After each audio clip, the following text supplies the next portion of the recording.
a bit of water. See a bit of water.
Go. Right.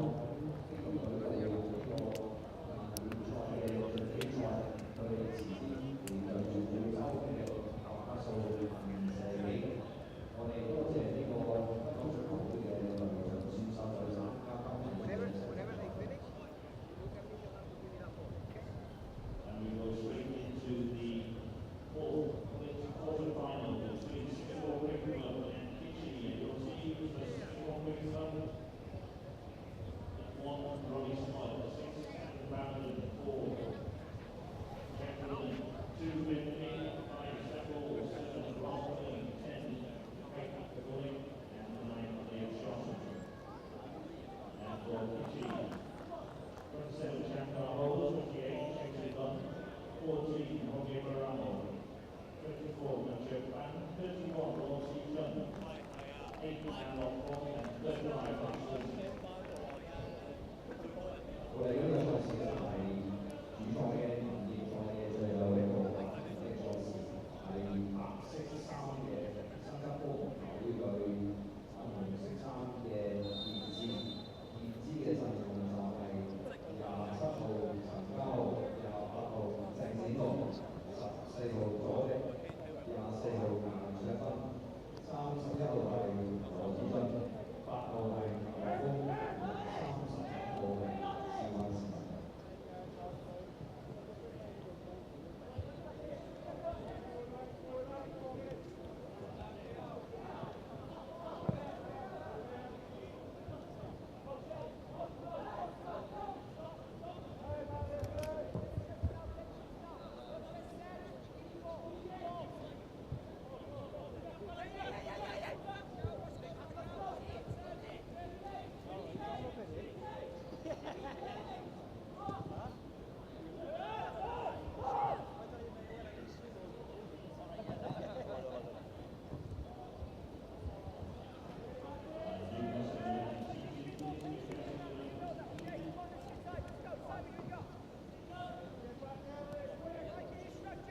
喂，依家咧，不如一路影住俾睇下你邊個位 OK 我哋。我知係你。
We're going to start again.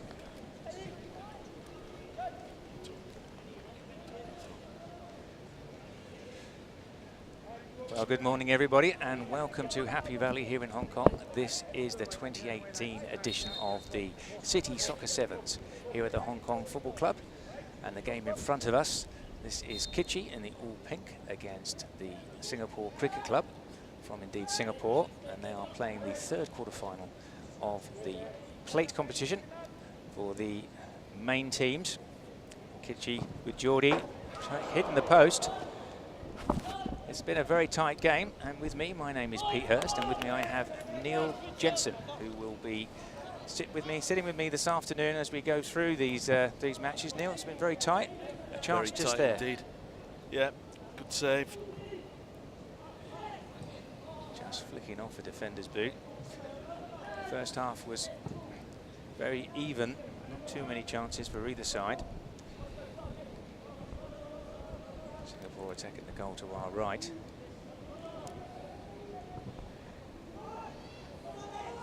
Ball given away. Geordie will just keep that in. Another loose pass, but Kitchee maintain possession. Kitchee have a League Cup final this weekend, so not their first team.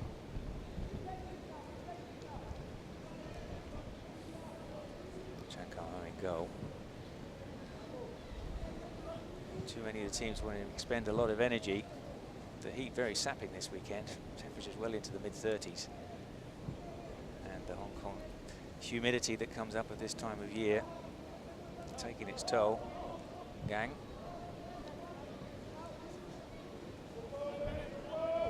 SEC happy to sit back. Ball's chasing that one down. Kitchee having to go all the way back to the goalkeeper.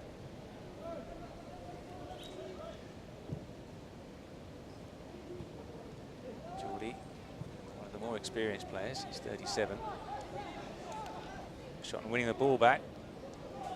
Break for SEC. Ball pushed out wide. Shot and again. Shapes to shoot. Passes instead. Balls.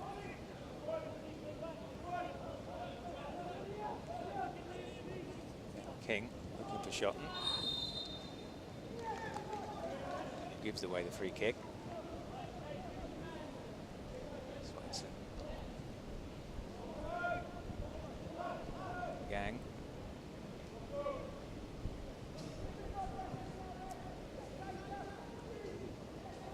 Sevens football always demands a lot of the goalkeepers. They see a lot more of the ball than they do in 11-a-side. We do occasionally see the goalkeepers venturing up right to the halfway line, Neil. Sweeper keeper, but you've got to be careful you don't get chipped. It's rather embarrassing. But a lot of teams, certainly when they're attacking, like to have that that extra man just to push on. These 7-a-side games. This stage for this competition will be 7 minutes each way as we're approximately halfway through the second half. Should this game finish 0-0, it will go to sudden death penalties. Saw one of those shootouts earlier today when Wellington Phoenix against the Newcastle Jets in an all-Australia A-League clash. That one went to penalties. Newcastle Jets prevailing. So they're through to the semi-finals of this plate competition. The Yao Yi League select the other team that have also qualified. They defeated the Hong Kong Football Club 1-0 in their quarter-final. Geordie. First touch just letting him down, and that will be an SEC throw.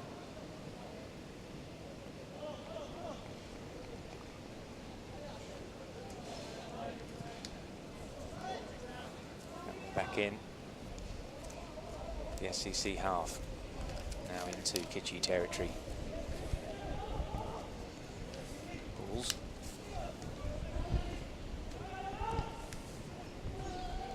Tries to find the killer pass. Kitchee get the ball back.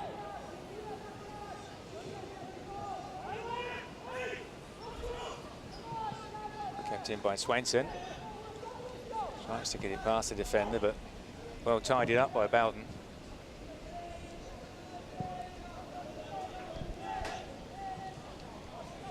Mark Swainson, one of the youth products from the Kitchee system.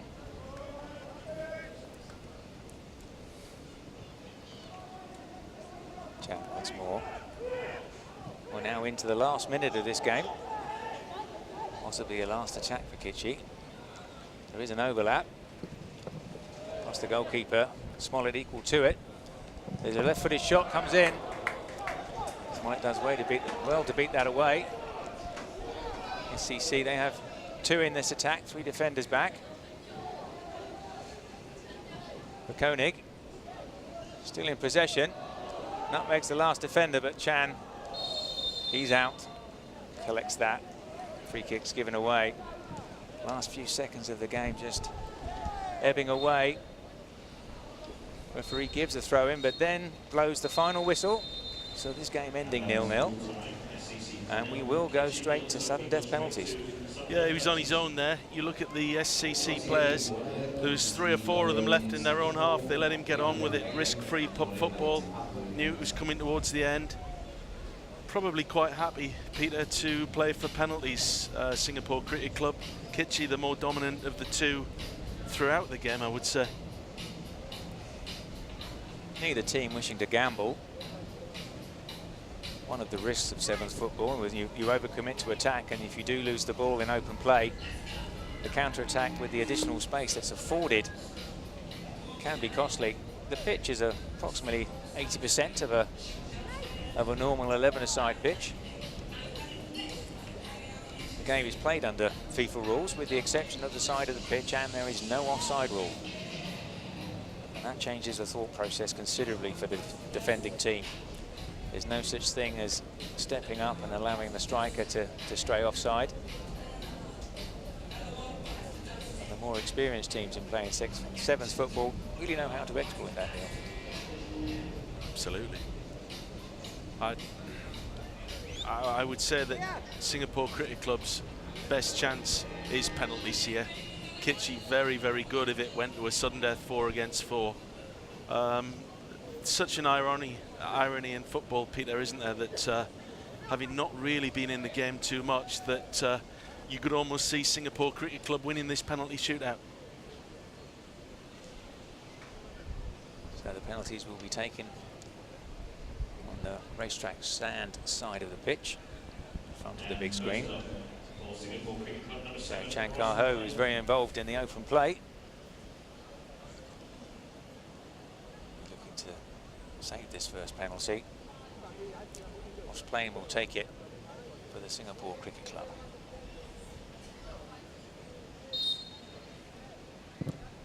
Well struck, found the corner.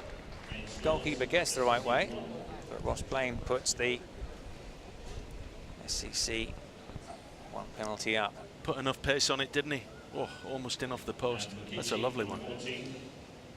So Geordie, the elder statesman of the team, takes responsibility for the first penalty. Ronnie Smollett, a veteran of this tournament and Singapore Cricket Club football. Different corner, but the same result. Well struck penalty from Geordie. That's 1 each. Keeper moved around a lot. He almost put himself off as opposed to the other player. Very confident, lovely strike. Completely sent him the wrong way. Sandballs will take the next penalty for the Singapore Cricket Club.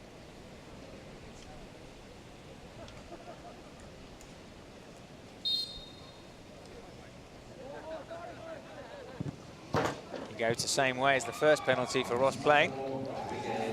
Well taken, well struck. It was well struck. Maybe if the keeper had gone the same way as the first time, might got a hand to that. All about choices.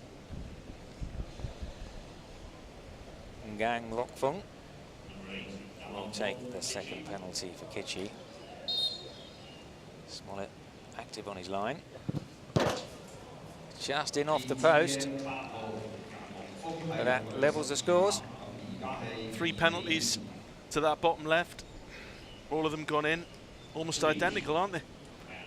All 3 of them. Maybe the goalkeeper.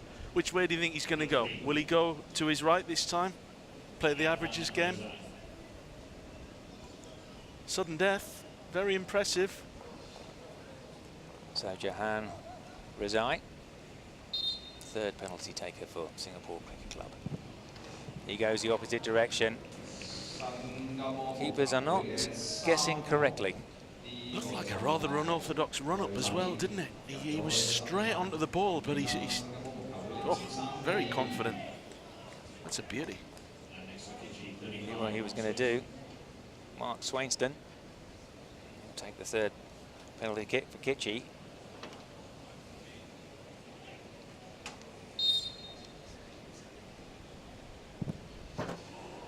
That was a little bit closer to the keeper. Smollett couldn't quite get his hand to it. 3-all. Well, he went the right way, didn't he? Such a high standard of penalties here on sudden death, three apiece. Can't fault any of them. So confident.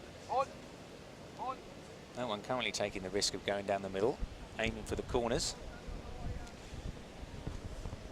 It's always a lottery, a penalty shootout, especially when you only have 1 miss and you can be out in sudden death. Liam Shotton has delivered that miss. He scored a penalty yesterday in the group stages.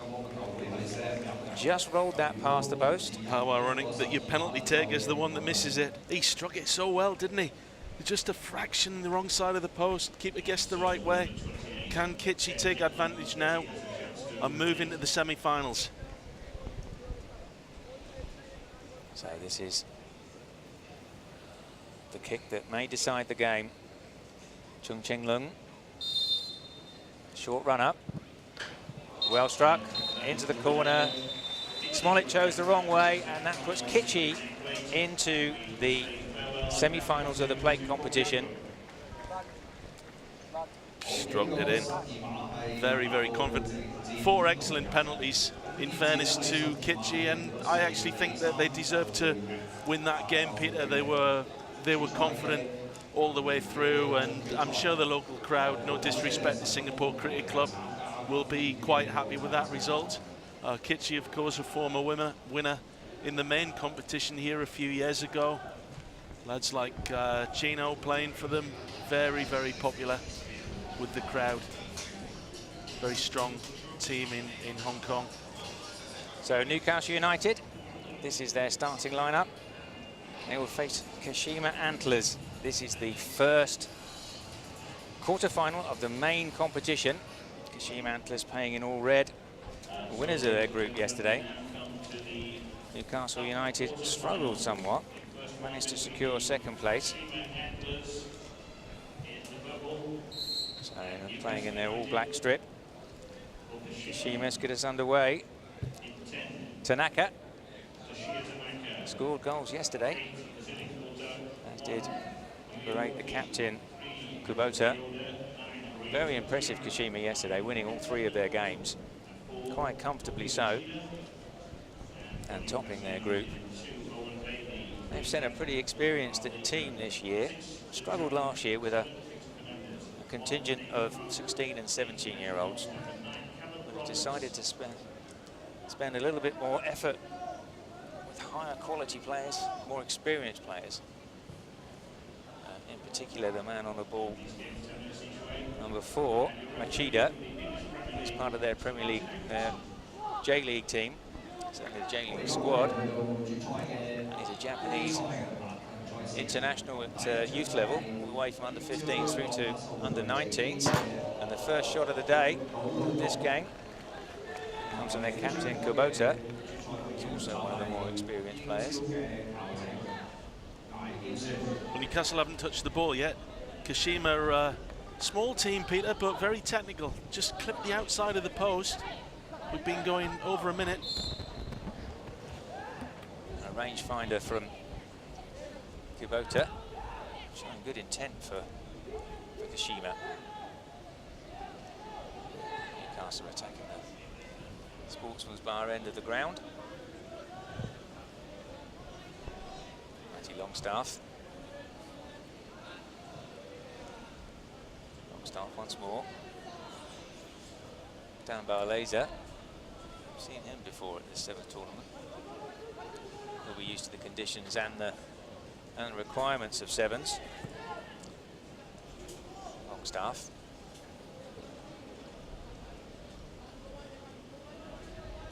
Taking the pace out of the game.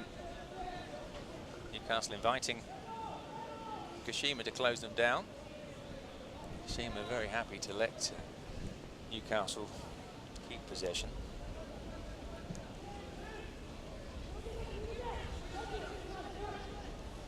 That's Callum Roberts. Back to Fernandez. His shots charged down. Longstaff will keep that in.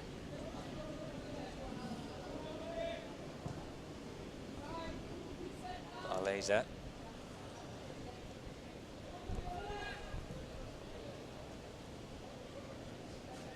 Good to keep possession in this game.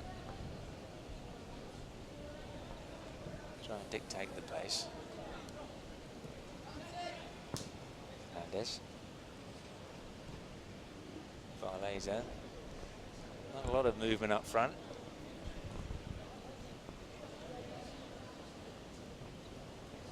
Kashima, one of the most successful teams in the J-League. Many league and Emperor's Cup titles to their name. Fernandez. He's turned his defender. He's into the box, little flick through.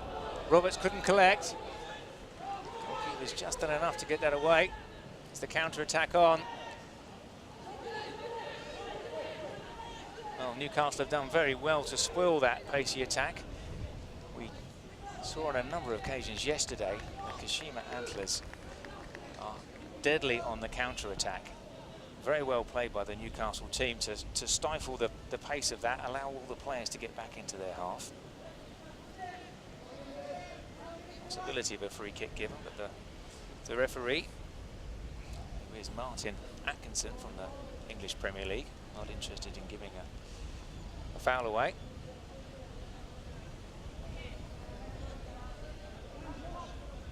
Kashima continue in possession. Tanaka.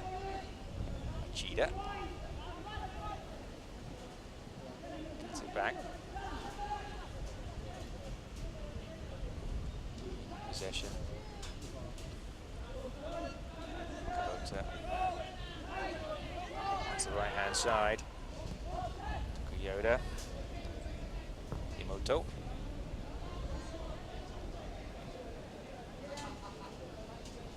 Imoto again. To the captain.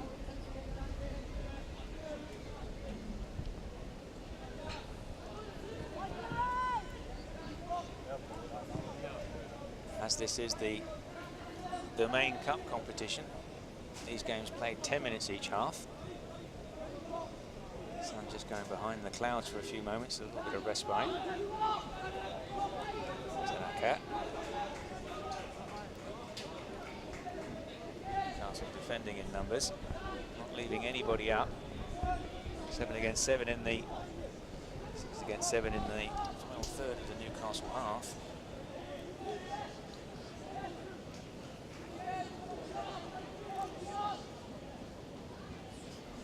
Very patient from Kashima, but also rather ineffective. Well, they must have put together 20-25 passes here without the other team touching the ball. Newcastle are set up defending exactly the same as they're going forward. They've got Barlaser almost as a quarterback, and Matty Longstaff and Bailey on the other side, 3 at the back. Just trying to break them down. Newcastle shuffling left to right. Very patient. Oh, finally flicked across the area. Won't be collected by Machida. Newcastle get the ball back. Well defended. Nothing for Owen Bailey to do in the Newcastle goal.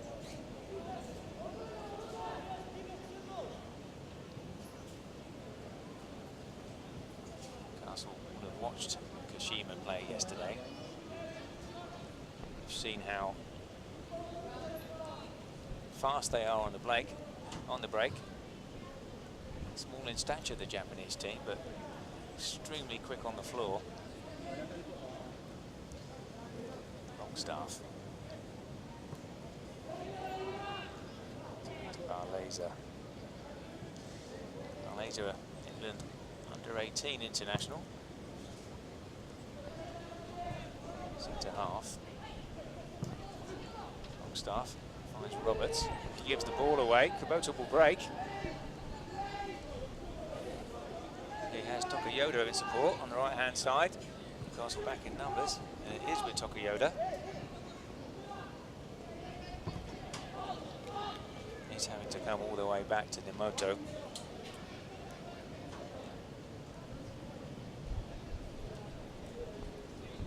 Team orders quite clearly from Newcastle. If you lose the ball, get behind it as soon as possible.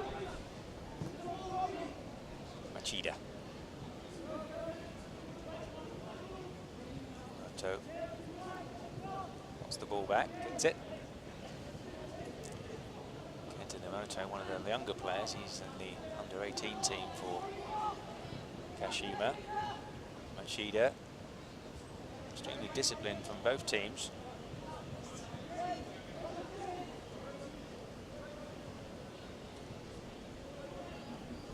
The extra time of 3 minutes each way. We played 7-minute games yesterday in the group stages.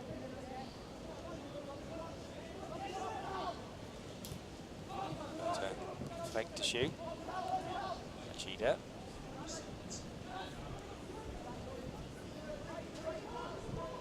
Newcastle allowing Kashima to keep the ball. Possession not doing too much harm, as long as the organisation is there. Newcastle set up zonal marking, Peter. If you look at it, they're not actually, the last three, really looking to take a man. Just holding their position the whole time, trying to close off the danger. Almost like a game of chess at the moment, with the ball. That's around 1 minute and 30 seconds that possession has been maintained without Newcastle touching the ball. Packed their 18-yard box. There are Kashima players wide. Newcastle happy just to run across and close down a ball out to the wings. Now look what they're doing. They're just switching. There's a man just gone and stood in front of Nathan Harker, the goalkeeper. Running a little bit short on time, but Newcastle have nicked it. This will be Callum Roberts. He's got an overlap on Matty Longstaff, but he went the opposite direction. Kashima very quick to get back. Will be a corner to Newcastle, where they do need to hurry up as we get right to the last few seconds of the first half. Seeing very little time added on unless there have been injuries, and indeed Martin Atkinson blows the half-time whistle. A very cagey first half. Very little in goalmouth action. There was a shot from Kazuni Kubota, which cannoned off the post quite early, but little else of any note in that first half. Little of any note, and just at the end there we saw Matty Longstaff literally run the length of the field to overlap from Callum Roberts, and he chose the other pass. Not saying it was the wrong pass, but interesting. Newcastle just choosing to sit back, all 7 players in the box behind the ball, not looking to go with a man. Kashima sometimes putting a man in front of the goalkeeper, switching it round. Newcastle no interest really in any man-to-man marking. I get the feeling that the team that wins this will be the one that just catches on the break, because both are set up to defend very, very well. Very hard to thread that needle. Newcastle United do have the experience of winning this competition. In 2012 they were the winners, and regularly sent a team to Hong Kong. The learning experience for the boys invaluable in preparation for what they hope will be long professional careers. And we have seen a number of players at this Sevens tournament that have gone on to very, very successful careers. Tim Cahill will represent England in the World Cup in the summer in Russia and lifted the FA Cup last night for Chelsea. He was here early in his career, Aston Villa. Or even Gary Cahill. Gary Cahill, sorry. Which one did I say? Tim Cahill. He's a good player as well. He's a good player too, but he won't be representing England. So Gary Cahill was here with Aston Villa early in his career. Tom Heaton was here with Manchester United. Just missed out on a World Cup place through injury. Bad shoulder injury, wasn't it? He's fit again, but his replacement, Nick Pope's done very well, and ironically, he's now in the World Cup squad for England. Now, is one of these teams going to be positive in the second half, Peter? What do you think? I think it's going to be one of those games that will be decided on a single mistake. Just the ball breaking loose and a team willing and able to get forward very quickly. That could be the difference between these two sides. Should the game finish all square at the end of the second half, it will be decided by a 4-on-4 golden goal rather than the penalty shootout. The main competition is decided in a slightly different way, different format. Newcastle in possession.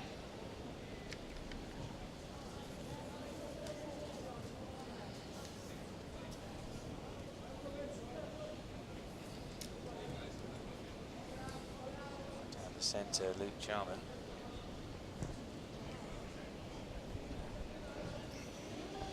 Laser and Longstaff again.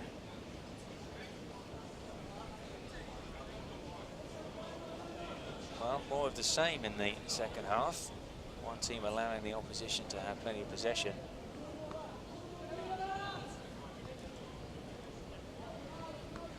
Very much aware that possession is key in this game. So in Bailey.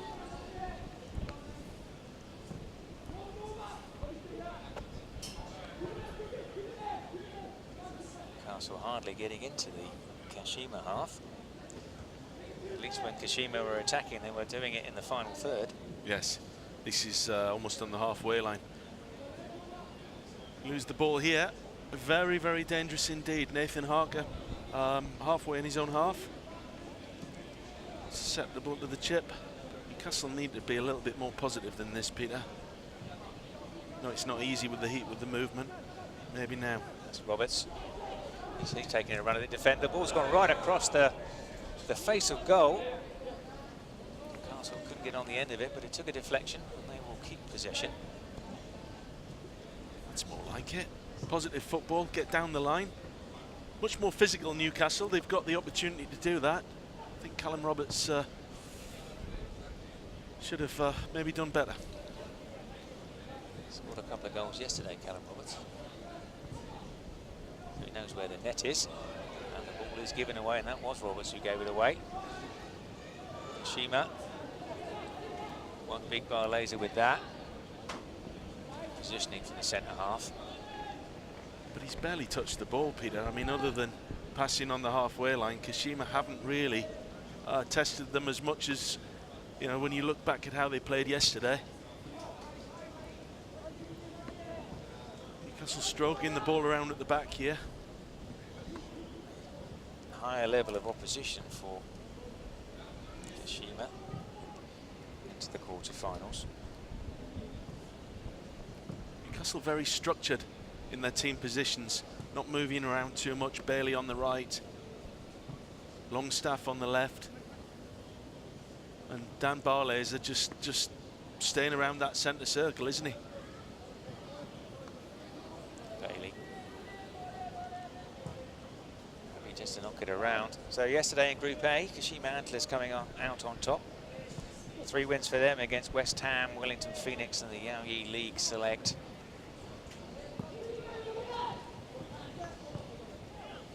Newcastle finished second in their group. Glasgow Rangers winning Group C. Hong Kong Football Club and Newcastle Jets places. Both those teams went through to the plate. That's better intent. The Kashima defence equal to it. They do want to get this ball away quickly. Machida. Newcastle back. Game slows down, as you were. Neither keeper has made a save, and we are 3/4 of the way through the game, which sums it up, really. Game showed promise at the beginning. And Kubota hit the post. That's the closest that either team has come to opening the scoring.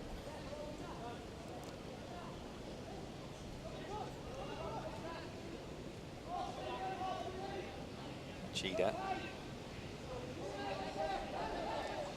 Dimoto. Goalkeeper. Rocky is way into the Newcastle half. Kubota and Machida both know each other from the first team squad. Machida. Dimoto. Dimoto in his second year at the Citi Soccer Sevens. Learning experience for him last year. And here's Nemoto on the ball. It's closed down. Chida. Kubota. Halfway through the second half, and Kubota at least trying something a bit more positive. Cannoned off Callum Roberts. Last challenge for the ball results in a free kick. Martin Atkinson is in the direction of Kashima.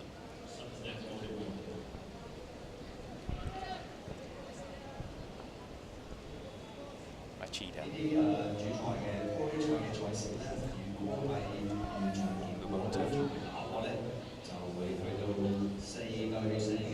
Kashima have one player up on the goalkeeper in the Machida to run across the goalkeeper. The defensive net holding strong at the moment. That's come out to Tanaka. Runs at his defender, gets the ball across goal. Nathan Harker. Full stretch to get that away. First save of the game, Peter. That's after 17 minutes. Tanaka. One of the first team players. Pushed out wide. Nimoto. Nimoto.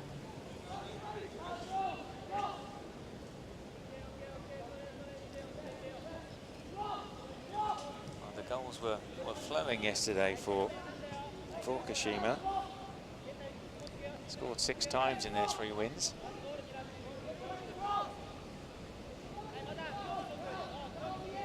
Able to find the net so far. Tanaka, he's got some room to shoot. Ball blocked by Charman. Newcastle very well organised, but it's not going to win them the game. Yeah. I think Harker had it covered as well, but Kashima the more positive at the moment. Kubota. Another shot from him. He is more positive, and that wins a corner. No one in too much of a hurry to take it. Just under a minute and a half left. Usually see the corners being pinged in. And indeed, there is a short corner. Tanaka. Imoto. He's allowed to move forward, but not interested in the shot. Chihara was also here last year. Cheetah.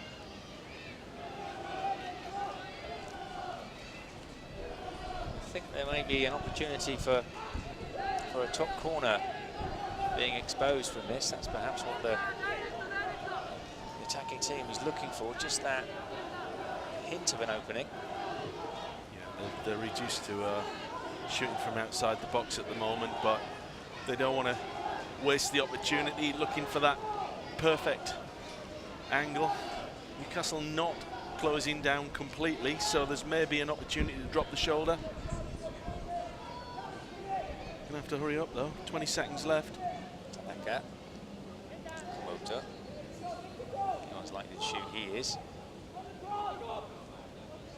Yara. Imoto. And now down to the last few seconds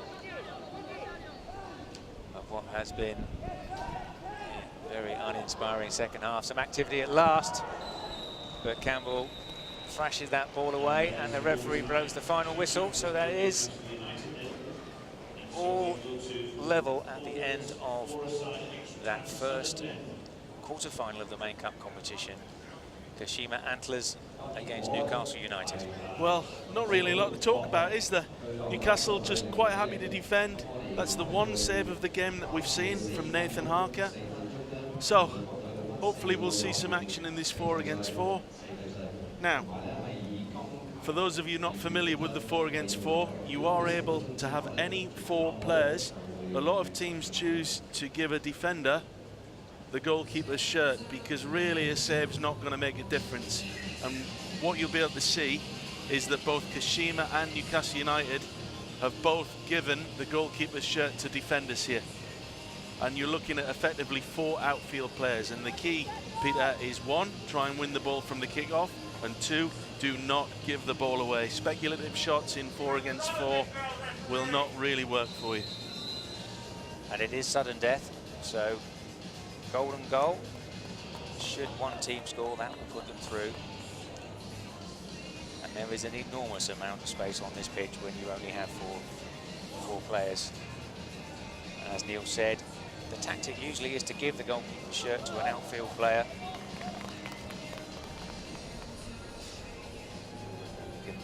So Machidas took the shirt for Kashima Antlers, which would be your natural thing to do. He's the tallest guy and he's been playing at centre half. Whereas Owen Bailey's taken the shirt and the gloves for Newcastle. And he was playing on the right side of defence. Barles is in there. Callum Roberts, is it? Yes. Yeah, Callum Roberts, number 9. And Fernandez. So Fernandez got a little bit of pace, a little bit of trickery. We got Barleza, who maybe can make that pass. All about who wins the ball here. And then you'll see the other team just back off very, very quickly. It will be Tanaka and Callum Roberts fighting for the ball. Roberts the stronger of the two. You'll see Owen Bailey just coming into shot now. Bailey coming up from the back. And they'll move into a diamond shape. Bailey will just be the last man. Barleza will take the right-hand side, as you can see. Slowly edging the ball further forward. 4 minutes. This sudden death play-off. Newcastle winning that all-important bounce-off. Fernandez. They've just lost that diamond. You need Roberts to move in right in front of the goalkeeper and put the pressure on, allow the ball to come further in. Kashima hoping to stifle this first attack and get possession.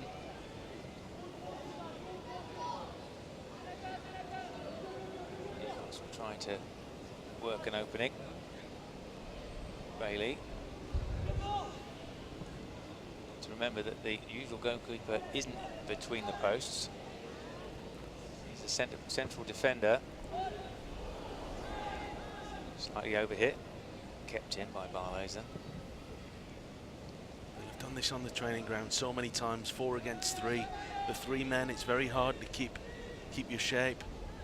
Not not lose that extra man, but Newcastle have got to, their movement's got to be a little bit sharper than this. Fernandez. Bailey. Barleza. Bailey. Goalkeeper's in the way, the ball is free. Referee gives the free kick. Didn't really get the shot away, Newcastle. Finally got into a position where a shot was on, but never really delivered on it. Ball being brought out by Machida.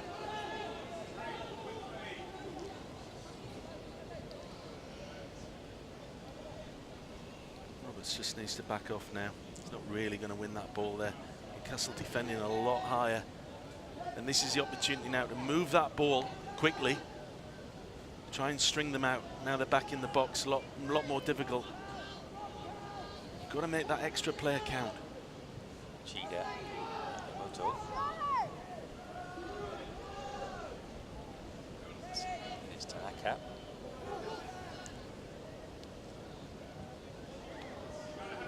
Nearly getting a foot in indeed.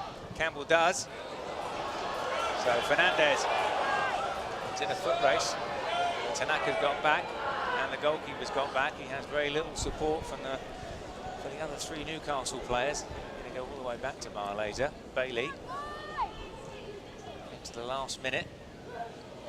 And Barleza went for the corner. Excellent save from Machida.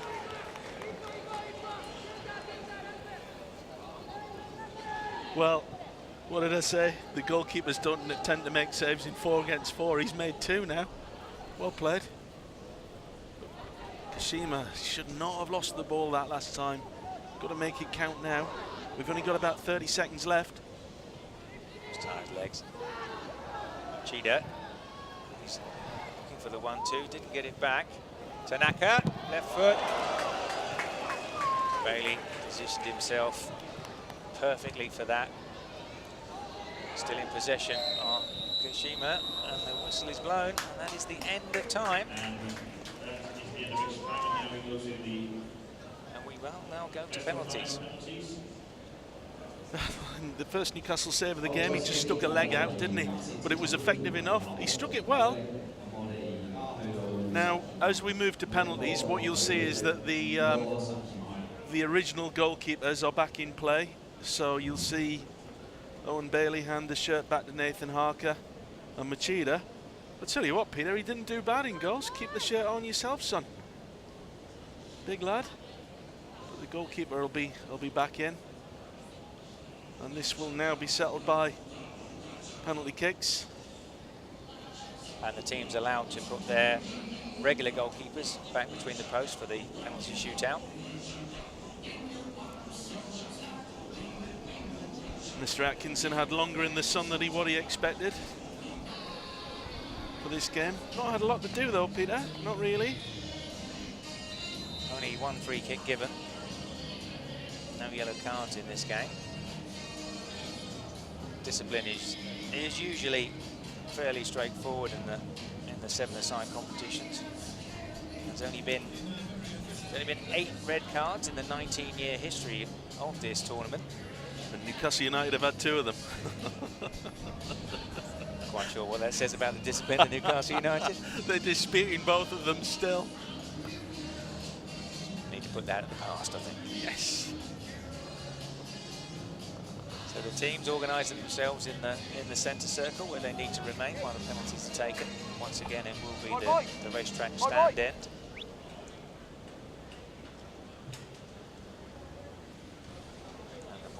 Given to Kashima Antlers. So the captain will take on the responsibility of the first penalty. Kazuni Kubota, first team player.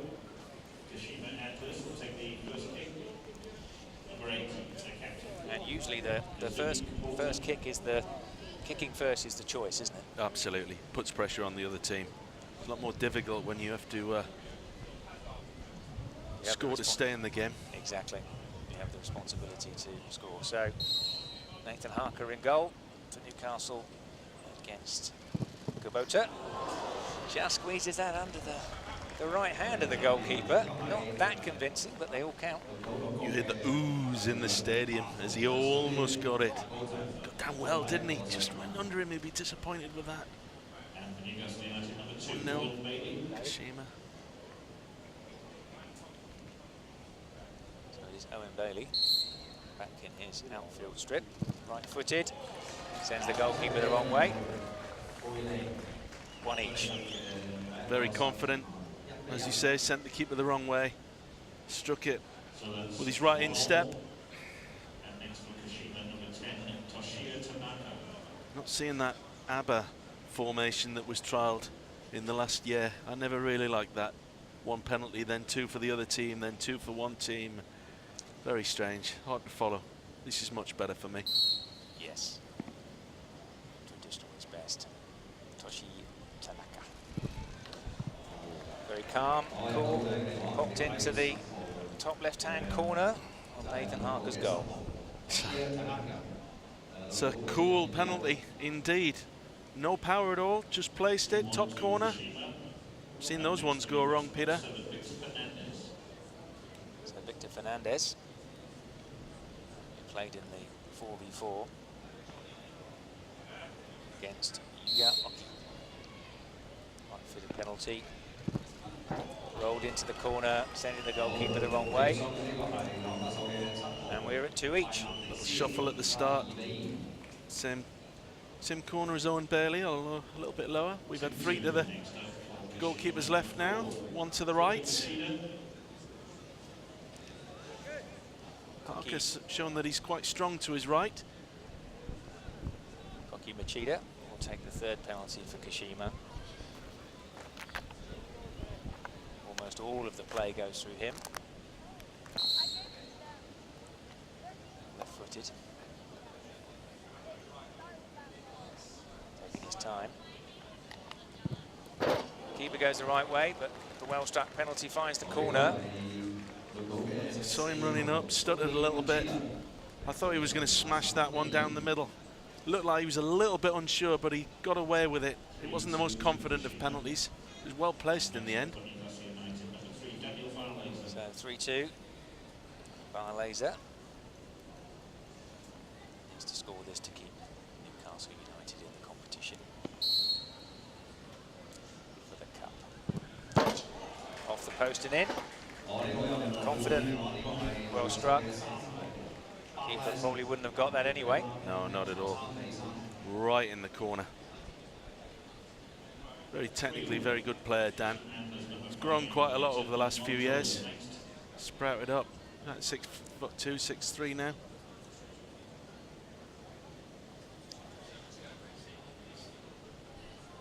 And it will be Kenta Nimoto to take penalty number 4 from Kashima.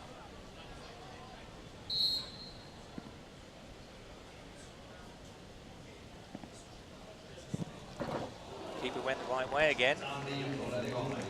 But once more, well struck and into the corner. Yeah, when I saw Nathan Harker move there, I thought he was going to get it. But his guessworks have been 2 on, 2 off. Newcastle's penalty's perfect so far. 4-3 is to keep them in it. Kyle Roberts is a forward. And finally someone goes down the middle. Everybody's been finding the corner till now. Well, as you say, first one to go down the middle, struck it well. It's always a bit embarrassing if the keeper doesn't move. The old Ron Atkinson theory, wasn't it? The percentages, if you don't move, you'll save more penalties. Interesting. Yeah, always someone will go down the middle, and it will be the goalkeeper, Yuya Oki, for Kashima. Well struck. Flew into the corner. I was expecting him to blast it. That's a great penalty. Well, Harker may have had a chance if he'd gone the right way, but there was plenty behind that.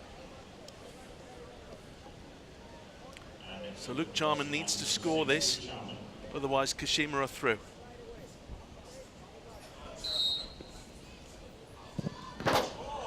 Nicely done. 5-5. Wow. Cool as a cucumber. Look at this. Right in the top corner. We are now halfway through the squads. Every player. Perfect 10, Peter. 5 and 5.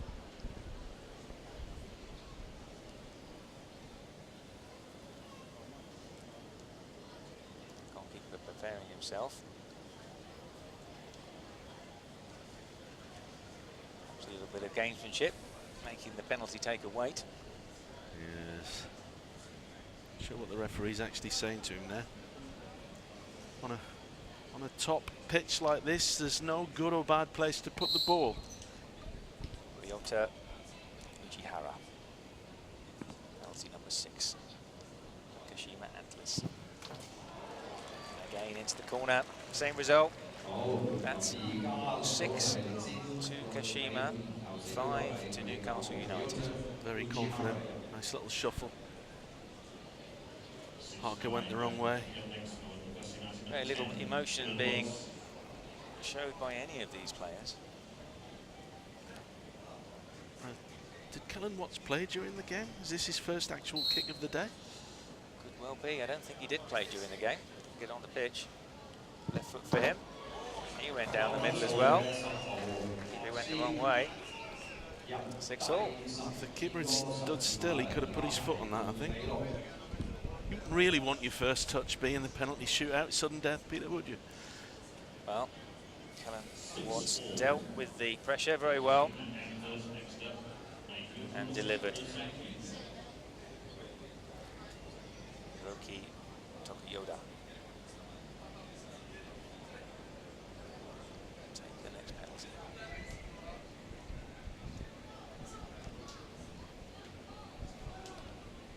Right-footed.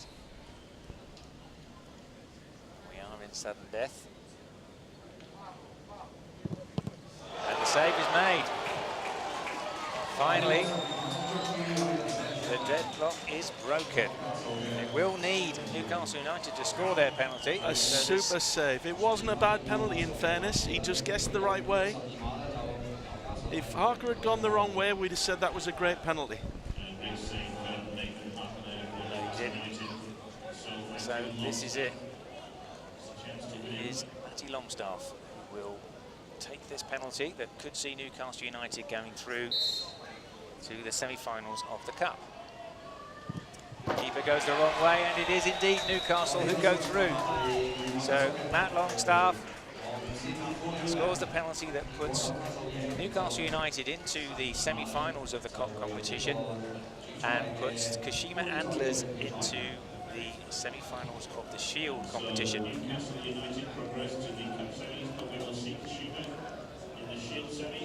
Somewhat of a surprise after the form of yesterday. Newcastle were struggling somewhat in their group, but Kashima clearly dominant in theirs.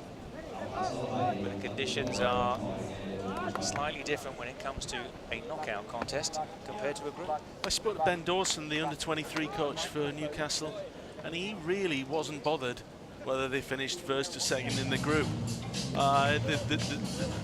The main incentive was just to get through to the cup competition, and I did look at how Kashima had played yesterday. They had some good results. They looked very, very strong, and I did fancy them to win that game, but it was very, very negative, in fairness to both teams. So the next game will be Glasgow Rangers against West Ham United. That's the starting 7 for West Ham. Nathan Trott in goal. Showing some excellent prowess yesterday. We've seen the goalkeepers be, certainly yesterday, much busier than they have been so far today. But the standard of goalkeeping has been extremely high. It has been, and we've just seen that from the save there from Nathan Harker. But I'd like to see teams take a little bit more of a risk here. We've got two British teams, England v Scotland here, London v Glasgow. I was impressed with the Rangers yesterday.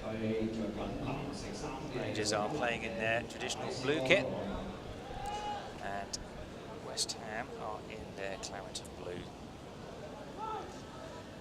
West Ham attacking the Sportsman's Bar. Goal to our left. possession. Now, hopefully they would have watched that last game, decided that they don't want to play those same tactics, and we're going to see more positivity from these two teams. Well, Peter, you know, you go out and you've given it everything, and you think, okay, we did our best. You go out having played risk-averse football, but it's very, very difficult. Long journey home after that. West Ham in possession. Joe Powell was here last year.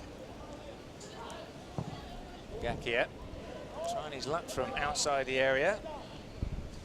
Going for the top corner, but couldn't find the target. It just didn't come down, did it? Technically very good, dropped his shoulder. Just kick that ball down. Struggled to trouble Aidan McAdams with a shot from that far out. Powell. That's good footwork.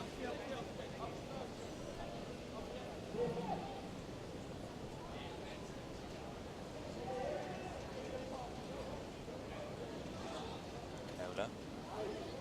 Powell once more. There's a man in the box who's moving. It's Holland. And Gakia. Powell. Ask.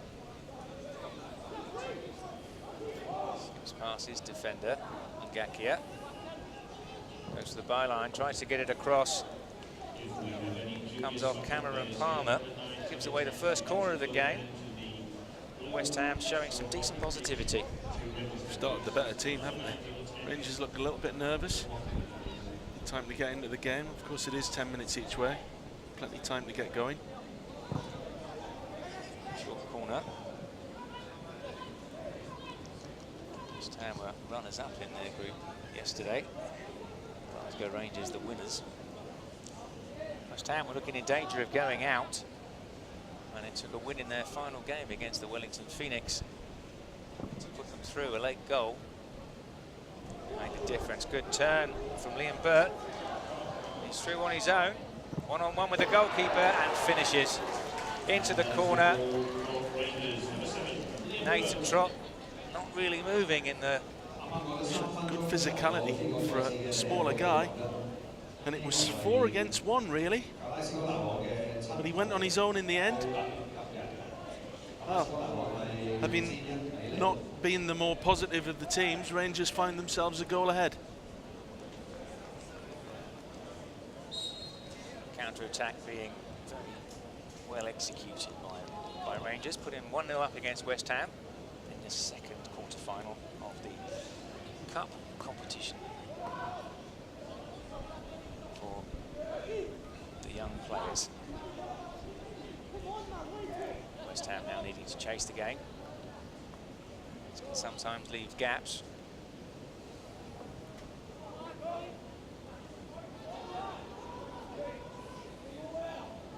Now going for the ball, but couldn't reach it, taken off his foot.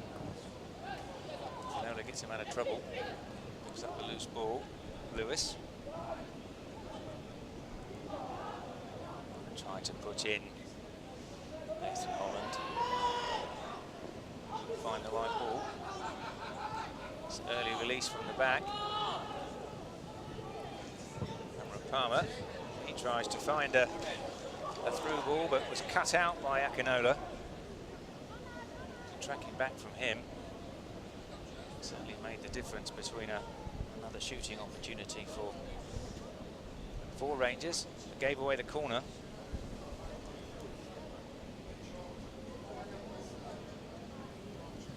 Palmer with it. Short.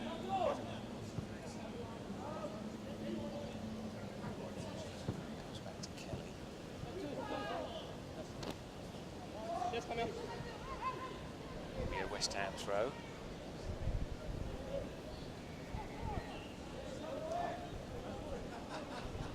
Rangers not willing to easily concede possession there. Players are still up. It certainly stretches the game much more when you're playing man for man rather than zonal defence. Absolutely. throw up pitch. It's taken off the foot of Connor Coventry.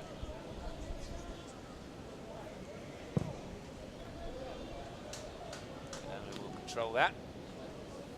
Looks to take it down and skips past his defender.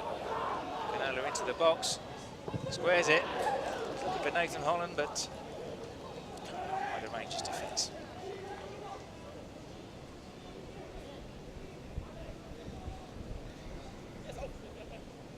Aston will want to score early. Was bundled over, but nothing given. Pask.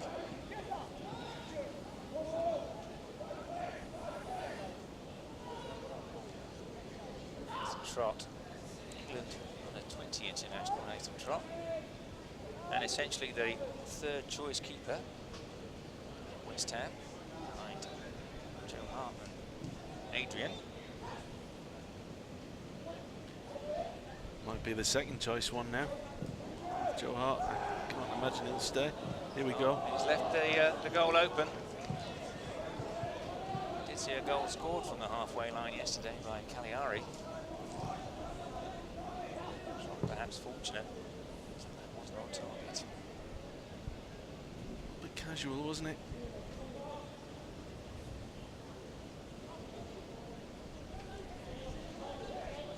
The space that's afforded, it is extremely difficult for you if you give the ball away in dangerous areas like that.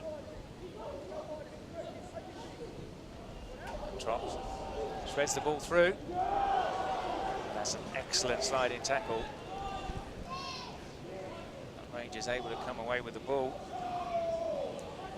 By Jonas.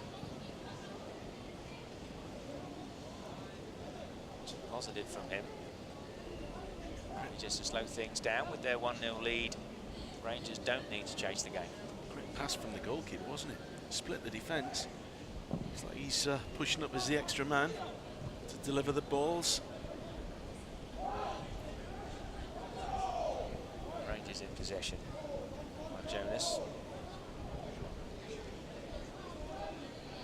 Thompson all the way back to Aidan McAdams. Scottish under-19 international. Brought in from the City rival Celtic. Long ball up from him. Very difficult for Liam Burt to collect that. Seen too many long balls out from the goalkeeper in sevens. Comes a 50-50 ball in those situations. Trot, very advanced for a goalkeeper. He's in front of 4 of his teammates at one stage. We've seen other teams play with 3 at the back, but he's almost the 3rd defender. It's Lewis. Rangers come away with the ball. Confident in nicking the ball off the West Ham toes. Stephen Kelly winning possession back for Rangers. Someone's going to need to go from the West Ham team to make the Rangers goalkeeper play this. He's in no hurry. We're in the last minute of the first half. Rangers are 1-0 up, and the game has essentially stopped. Rangers happy to keep it at 1-0 until half-time, aren't they? Going long there, route 1. Over the head of Josh Pask, and the referee is pointing to the spot. Wow. We'll need to see that again. Oh dear. Rangers happy just to bang the ball right down the middle. Oh, that's a soft penalty. Really? Wow. He might have banged his head on the way down, but the defender didn't even know anything about it. I mean, the ball's bouncing through to the goalkeeper. Right on half-time as well, Peter. Well, that was Route 1 football. The referee obviously feeling that the arm of Josh Pask impeded Liam Burt. The penalty has been given. So Rangers could go in 2-0 up. There's only enough time to take the penalty. James Jonas with it. Last kick of the first half puts the Rangers team 2-0 up at half-time with something of a controversial penalty. Very controversial. 2-0 now. Long way back for West Ham. They've showed fleeting touches, but nothing major. It's going to be a big team talk now. And we will now go to the commercial break.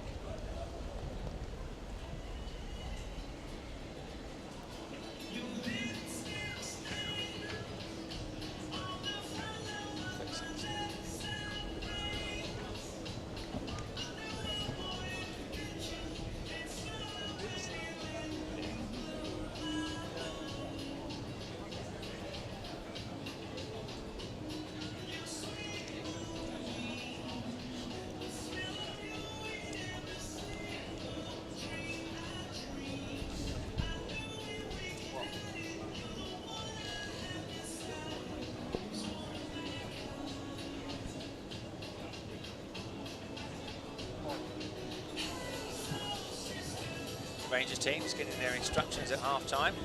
The management will be very happy with that first half. Coming in 2-0 up on West Ham United. Mark Phillips, on the other hand, talking to his team. He's trying to instill some wisdom on how to unlock the Rangers' defence. We've seen quite a lot of possession for West Ham. And a lot of positive intent, but really haven't bothered the goalkeeper. No, not at all. As I say, some nice touches. Ngakia left his defender for dead, got down the line, pulled it back, nobody really on the end of it. So, a change of strategy required for West Ham, because they need at least 2 goals now. West Ham needed to, in simple terms, go for it. The risk, of course, that you do leave yourselves exposed to the counter-attack.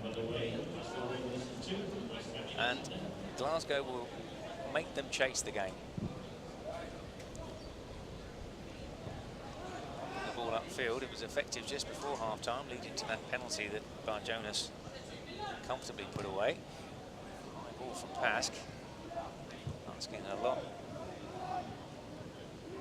of Stephen Kelly to... Sorry, Nathan Holland to control that. Will be a Rangers throw. No hurry at all to take it.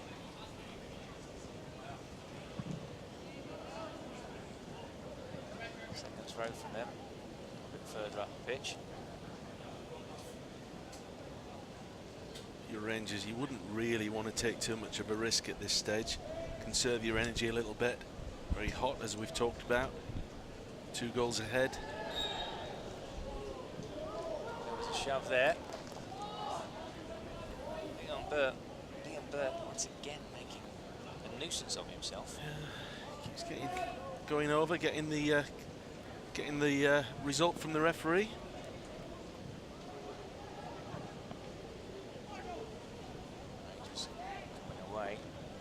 Jonas went all the way back.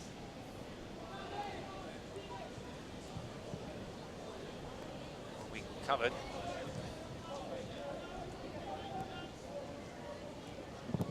Bradley. Sure, nothing giving away at the back. John Pask. That was Akinola. Sending the ball out. Bradley, he's made his first team debut for Rangers against St Johnstone. Takes the throw, gets the ball back, just lets it under his foot.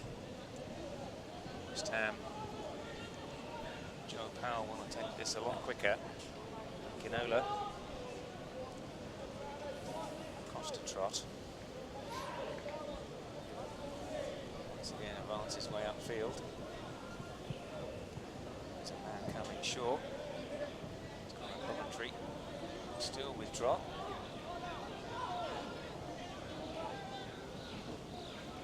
So again, these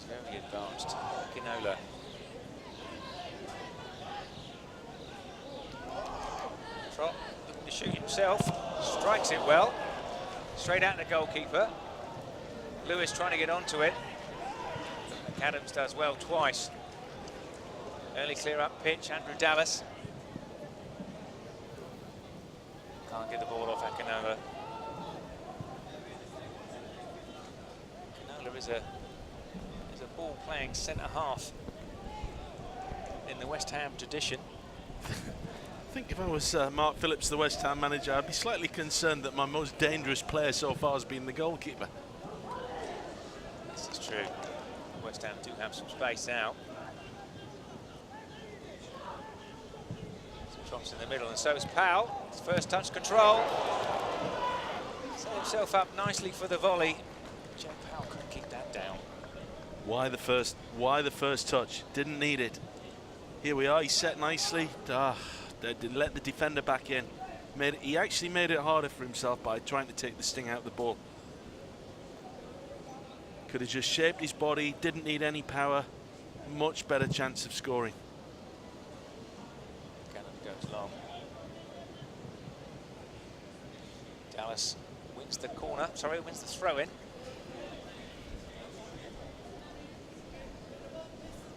Pass giving that away. Seen more activity from West Ham in this half. Of course, we need to. More positive.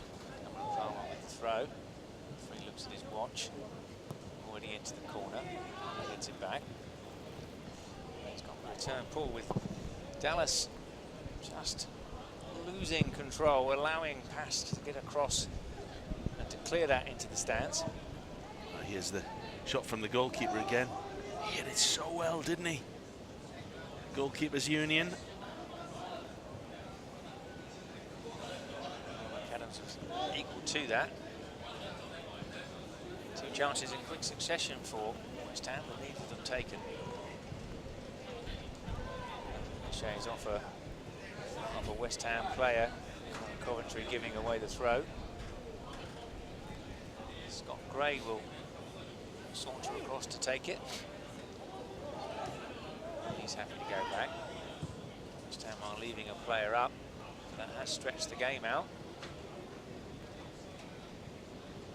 Kelly, Dallas, forced to turn away. Pass comes away with the ball. Haven't overcommitted Rangers. Got personnel back. Powell.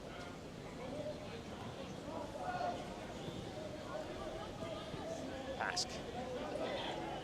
With space in front of him.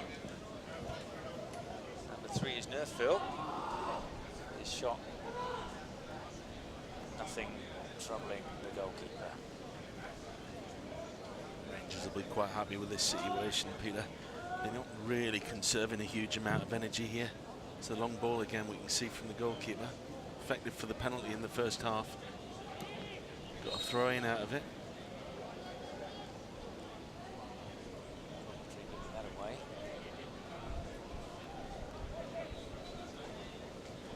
And once more, no hurry from Glasgow Rangers. Let's try to protect that. It's a West Ham throw. Powell collects. Early ball from him, easily cut out. Palmer. Has some space to run into. He's got Dallas in front of him. Finds Andrew Dallas. He's happy to knock him back. Bradley.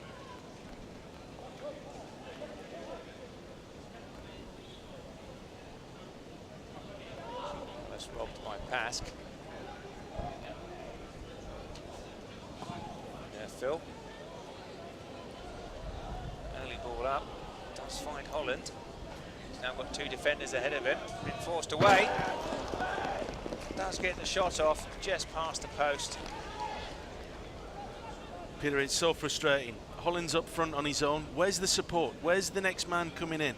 You've got guys trotting over the halfway line, and that's the reason why West Ham aren't winning this game.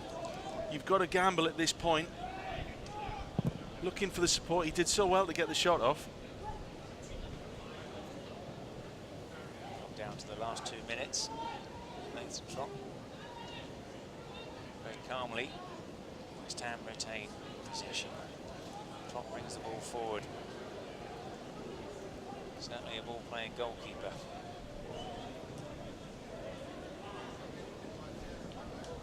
West Ham being forced to take players on.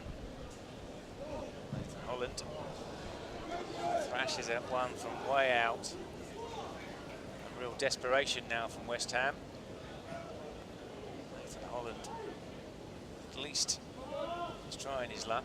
He's possibly too little too late. He's a bit of a lone ranger out there at the moment, isn't he? He's very speculative, lacking quality, but I can see why he's trying to do it. They're running out of time, West Ham.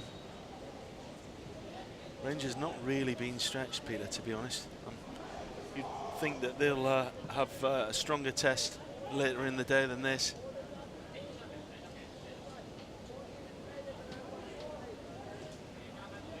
West Ham move into the last minute.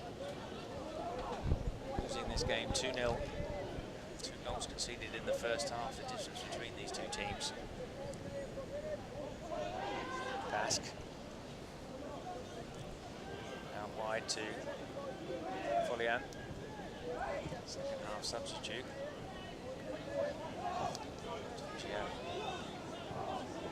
Folian. Foul shapes to shoot across the goalkeeper. Well, it was the right thing to do. No one following up in the back pass just for the tap-in. That's been the story of the second half. People having speculative efforts, there's no backup there. More positive. So I think that second goal, really, the penalty right on stroke of half-time, took the sting out of it, really, didn't it? So hard for West Ham to get back into it. And that is indeed the end of this second quarter-final of the main competition. Rangers will go through to the semi-finals, beating West Ham 2-0. West Ham will progress to the Shield competition. Players congratulating themselves. Rangers comfortable winners in that game. Weren't really too troubled. Nathan Trott and Nathan Holland for West Ham did their best to try and drive their team forward. But Rangers were worthy winners, and they go through to the main competition semi-finals later today. And next up, we have Aston Villa against Leicester City. Starting 7 for Aston Villa and Leicester City, who are the defending champions. Josh Ipaya, number 10, a man to watch. He is last season's player of the tournament. Leicester City in their traditional blue kit, and Aston Villa in their also traditional clarity blue. Is this a repeat of last year's final as well? Big game come early in the day here. Leicester City very, very physical. Giant guys, saw them when they arrived on Wednesday, huge. 6'4", 6'5", very, very powerful. Aston Villa very technical, like to pass the ball around quick. We've got a mix of brawn and brains here. Fascinating game ahead, very fast, very physical. Started off very, very tight as well, Peter. Leicester City attacking the goal to the right-hand side. They have some space. Josh Knight. The first chance for Leicester City. Lost the ball over the bar.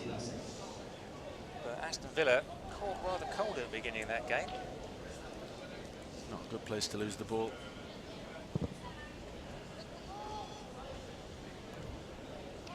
Punted back upfield. Callum O'Hare. Touch from him, and it is Ipaya running at the defender. Didn't get hold of that at all. Tobias Johansson. Villa collects.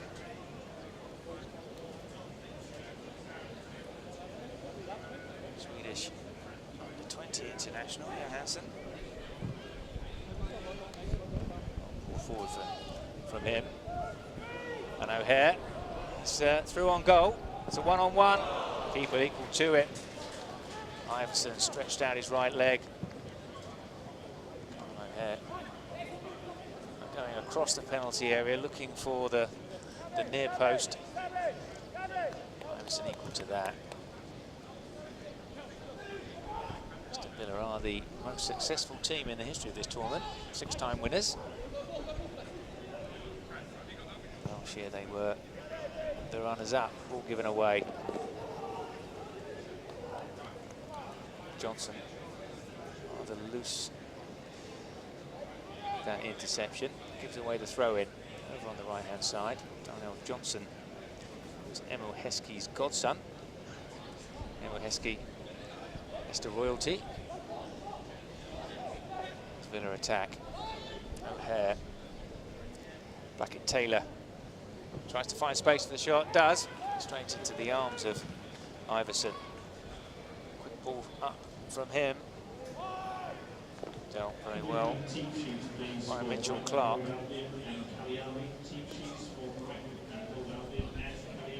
Interesting strategy there from Leicester City. Keeper choosing to go long with the pass. Both keepers doing the same thing. These teams are certainly looking to stretch the game. That's a good turn from Josh Gordon. Looking for a pyre. Quickly off his line was Johansson. Quick throw out. There will take that. Just showed too much of the ball. It will be an Aston Villa throw in.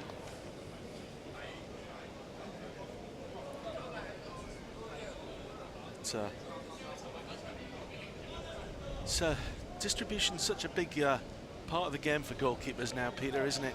You've got to be so much better with their feet than maybe 10, 20 years ago. Some of them good enough to play outfield.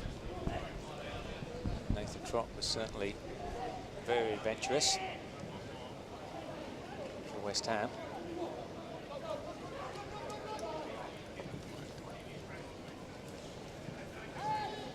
So with Josh Knight. A man running through the middle, can't find him. Nearly an own goal. And the referee points to the corner. Defensively. Almost a smile on his face, isn't there? He knows he nearly put it in his own net. Oh, he didn't know anything about it. Goalkeeper hands on his head. Isaiah Baisley just gets away with that. Sure, he could have done anything about it. He's just running in, isn't he? Up to the far post. That's infringement, said the referee. Josh Gordon, winner from last year, 23 years old, one of the older players in the Leicester lineup. In fact, the oldest.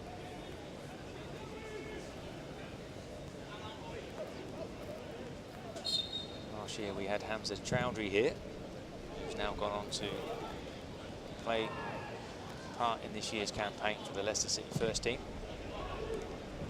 Ball out from the back, well dealt with by Apaya. Going to run at his defender. But Mitchell Clark equal to that. Comes away with the ball. Jack Clark.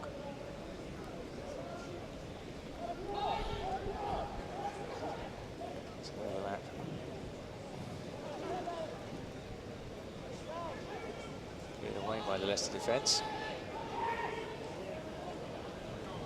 Josh Knight runs out the defence, tries to find number 9. Does, but the ball just running away. Here's Apaya on his left foot. Clark's block just deflected into the path of Knight. He was able to get his shot off, but the goalkeeper was equal to it. The crowd are loving this. It's fast, it's wide open. There's been lots of chances. Both ends. There's no slow build-up at all. We've seen it in other games, Peter, where slow build-up from the back, but they just want to get the ball forward. Both teams here, straight from the goalkeeper. See it again now. Here we go. That was easy for the goalkeeper. 2-on-2. Blackett-Taylor. He's running at Johnson. It's a big hand out. Just forces Blackett-Taylor wide. Calamo there. Force for Blackett-Taylor. Referee allowing the game to play on. Taylor once more shepherded away by Johnson. And there goes across the penalty area, can't quite collect. The hands of Iverson.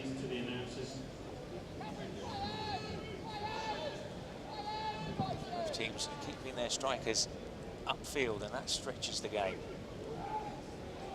That was nicely done. Josh Knight onto the return.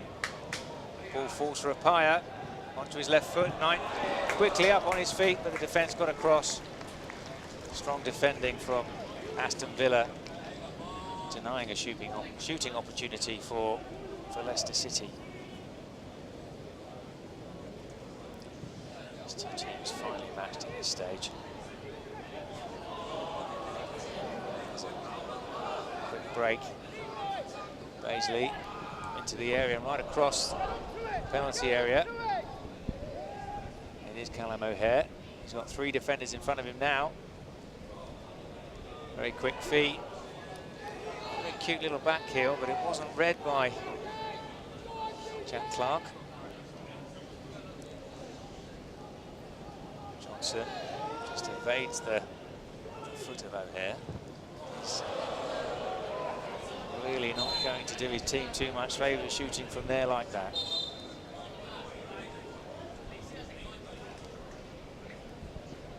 Darnell Johnson is a defender by trade.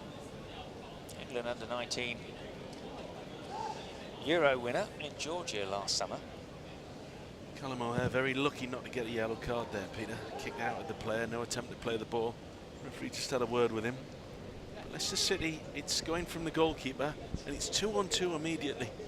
I wonder if Aston Villa will change that at half-time, because they're very exposed when Leicester have got the ball.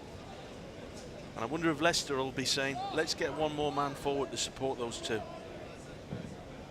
It's a long ball again, you see. Straight to the target man. Great first touch. Let's bring that down very well. Johnson. Square. So that's Josh Gordon.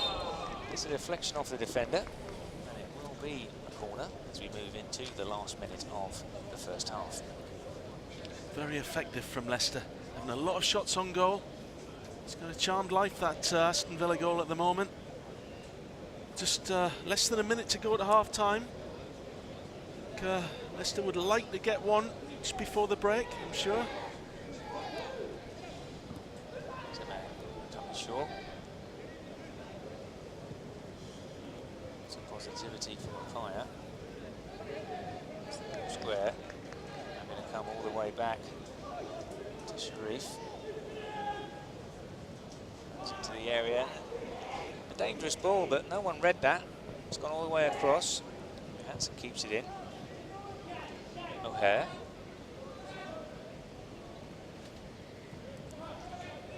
Taylor. Runs past Johnson again. Big hand out from Johnson. The referee blows the whistle for half-time. So Aston Villa, Leicester, all square at 0-0 at the half. But a much more entertaining game with chances at both ends. Yeah, this is the type of game that we want to see in Soccer Sevens. Leicester very powerful, as we talked about at the start. Ball up to the strikers, holding the ball up at the edge of the box, and they've certainly had more chances than Aston Villa. Aston Villa looked dangerous, certainly down this left-hand side. Blackett-Taylor looking to get the ball on his right foot. Let's get that shot off into the top corner. Just think the managers will be making some slight tweaks, trying to close down the danger, certainly from Aston Villa. Here we go again, Leicester City. They just look more dangerous when they're quick. It's open at the back. Callum O'Hare is undoubtedly the playmaker for Aston Villa. That was his break, one-on-one with the goalkeeper, that he wasn't quite able to convert into the first goal in this game. Iverson was equal to it. Players getting plenty of liquids on.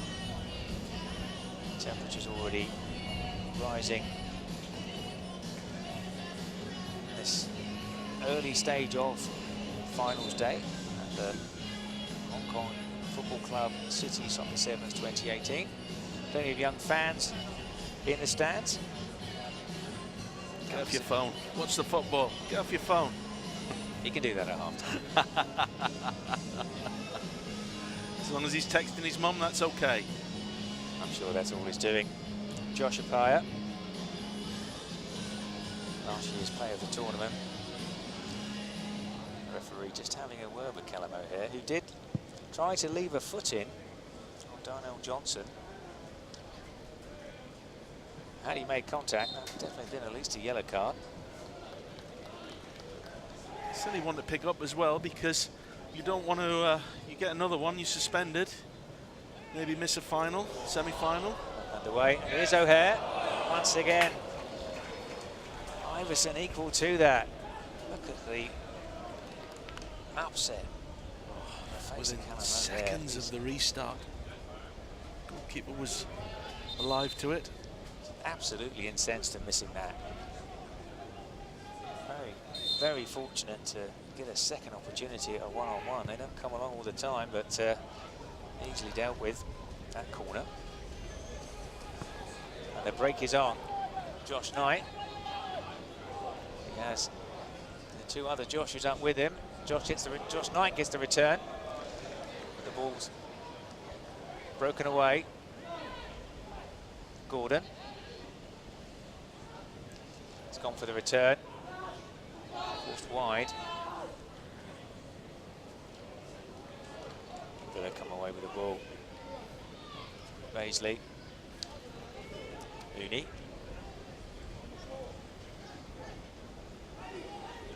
Knight. Appiah. Sharif on the overlap.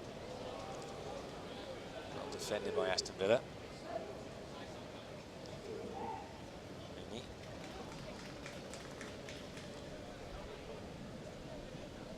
All the way back to the goalkeeper. Leicester City just committing that third man forward, as we talked about at half-time, Peter. 2 men up now and 1 coming through. It was 3-on-2 against Aston Villa there. Oh, he's wasted that. The long ball tactics not quite coming off. Nice chest cross by Appiah. Knight. Appiah again.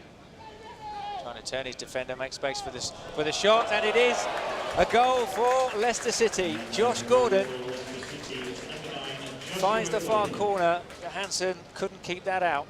Yep, it's paid off finally. That extra man just over on the back. I think on balance they deserve that. That's his last action of the game. Being substituted. Not bad. Way to finish your game, Peter, with a goal. And it was well taken. He was losing his footing as well, yep. But just managed to have enough composure to put it into the far corner. And Leicester City take the lead in the second half. 3 minutes gone of the second half. O'Hare. More verbals with the referee, wanting to get the game started quickly, and he's lost that. Appiah. Gets the return ball. Josh Appiah on his left foot. Great save by the goalkeeper. Out off his line very quickly was Tobias Johansson, and his right foot kept that out. Yeah, it's still Leicester City going forward. They're not resting on their laurels, are they? Seen some good goalkeeping in this game.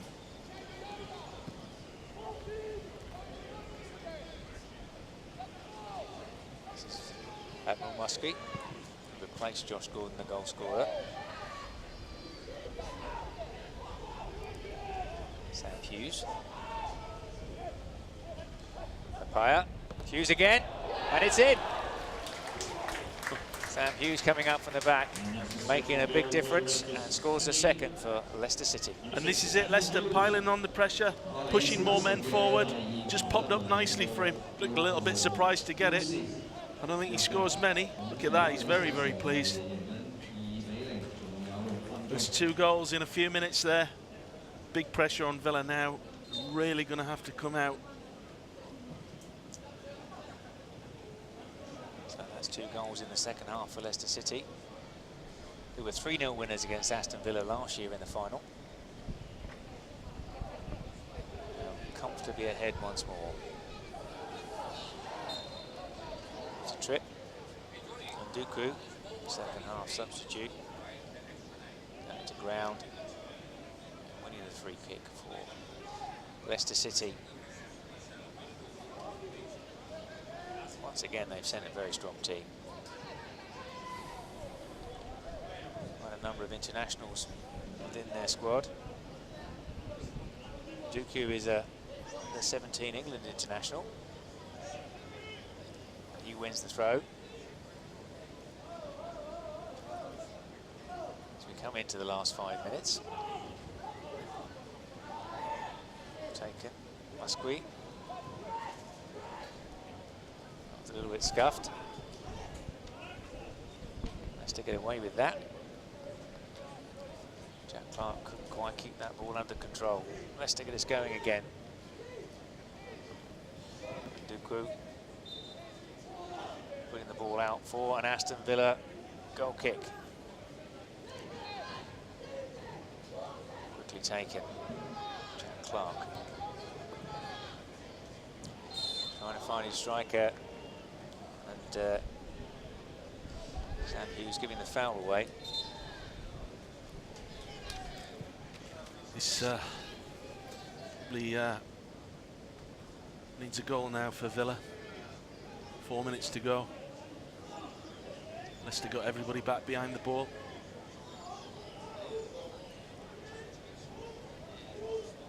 Have a man standing over the ball. We'll see in just a few more seconds.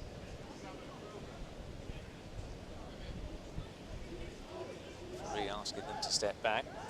O'Hare over it for Aston Villa. Comes square. Paisley. O'Hare. Just tucked down. O'Hare knew what he was doing there. Sharif rather bought that. Quickly taken. O'Hare. Paisley. To the middle. There's some space for a shot there. It's gone across the goal. Jordan Cox couldn't find the target. Great effort from Jordan Cox. No real backlift. He was almost falling over. What a great save that is.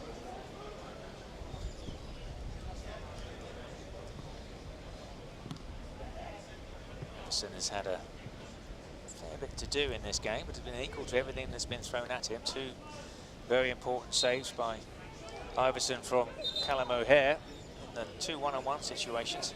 Looks a great prospect, doesn't he? Like Kasper Schmeichel-esque, Peter. Well, Denmark will be very pleased to have him. He is a under-21 international.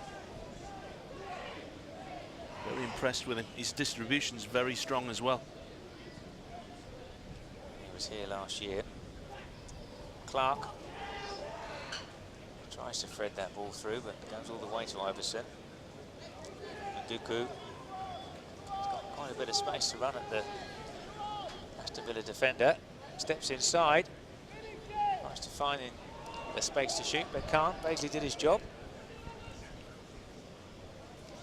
Villa come away with the ball. O'Hare. Can't step inside the defender. 2 against 1 now. There's a man spare, and that is Musgrave. He's bundled over. And a yellow card is produced for Mitchell Clark. Probably the right thing to do. I don't think he'll have any complaints about that one. There we go.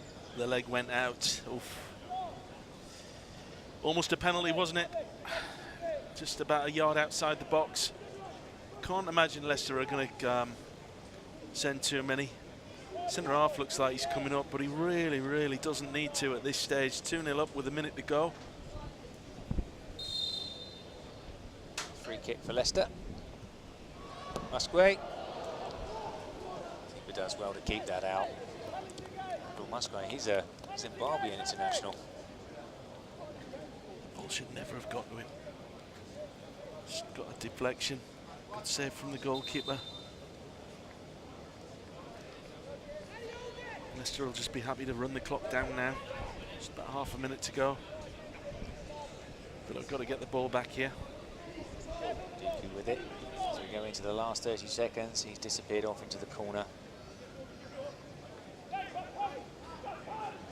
Made his way into the penalty area. Needed a foot in from Musgrave. And it's still Leicester City. Leicester Villa cannot get hold of this ball, and Dooku, finally it comes away for an Aston Villa goal kick. Well, there were so many chances there in that last 30 seconds. Fabulous defending from Aston Villa, wasn't it? Game's over now. Well-deserved win, I would say, from Leicester City. At a very difficult quarter-final. I don't think either team would have wanted to play each other at that stage of the game. But Leicester, for me, worthy winners. They'll go on into the semi-final of the Cup. And Aston Villa will go into the semi-finals of the Shield. We'll see them both later in the day. And I'd say at this stage, Peter, you'd fancy both of them for their respective competitions. Well, Leicester City worthy winners in that. The 2 goals between the sides were well taken, and Aston Villa will now find themselves in the Shield competition. For them, that's unusual. So we move on to the 4th quarter-final. Brighton and Hove Albion. Aaron Connolly, the man to look for, the Irish striker. Their first visit to the Soccer Sevens, and Cagliari, their second visit. Vasco Oliveira, a man to look for up front for the Italians. So this is Cagliari's second appearance, and they are wearing the all burgundy kit. As Brighton and Hove Albion get to the game underway. This is the final quarter-final of the main cup competition. Brighton did very well yesterday. Bit of a surprise package, really. First time in Hong Kong. The Hong Kong Football Club City Soccer Sevens. Some good results. Based on yesterday's form, you'd fancy them to progress here. Cagliari no slouches, learned from last year's tournament. Game started quite cagey. Brighton got off to a slow start yesterday, drawing their first game against the Hong Kong FA Red Dragons. Drew that one 1-1. Eventually progressing. Cagliari, with their additional experience of having played here last year.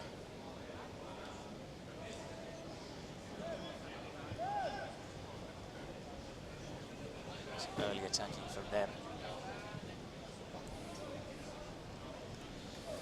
Kitchee. He's an Albanian youth player. Forced out into the corner, and the ball rolling away for a Brighton goal kick. Stephen Alzey, English and Colombian heritage. Playing in Italy. Unusual combination, playing for Brighton and Hove Albion. Oh, sorry. So, he's playing on the south coast of England.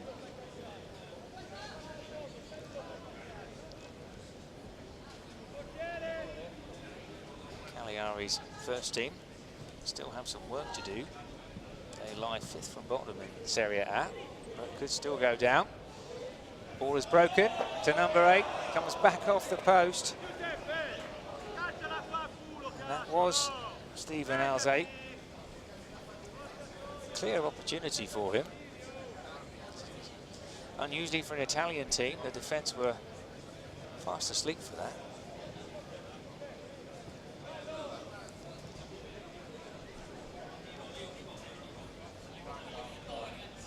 But yeah.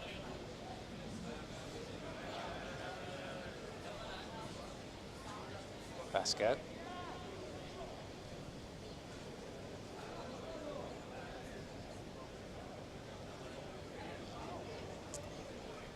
Patient build up, goes long, that'll go all the way through to the goalkeeper, Robert Sanchez.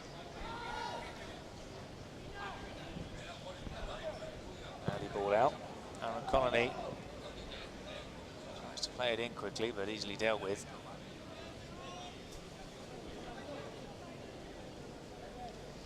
Calcio have got a couple of players with them that were here last year.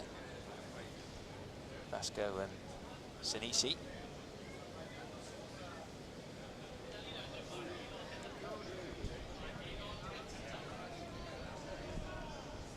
Vasco. Giuseppe Chiocci. Ball forward from him. Looking for Sinisi.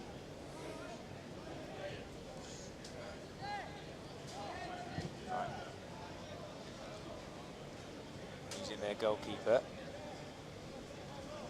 He's wandering up with the defence. Stays much deeper.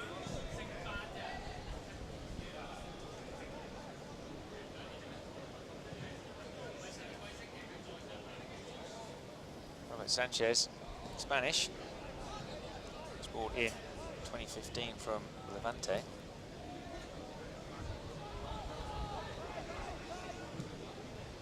Right, being forced back into their own half. Connolly shows for the ball. Makes a turn. Shot comes in, but it's blocked. Out come Cagliari.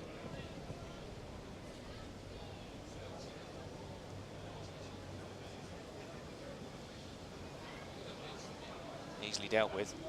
He'd made the overlap, hadn't he? He'd run a long way. And there it is, there's the first goal.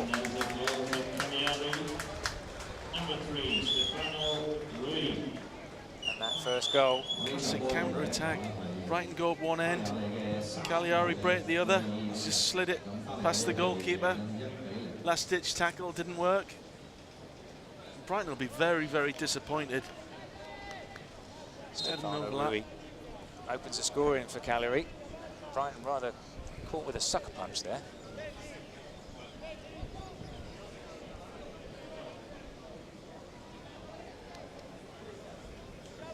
Perez. Shot comes in from distance. Just flashes past the post. Danny Mandriu.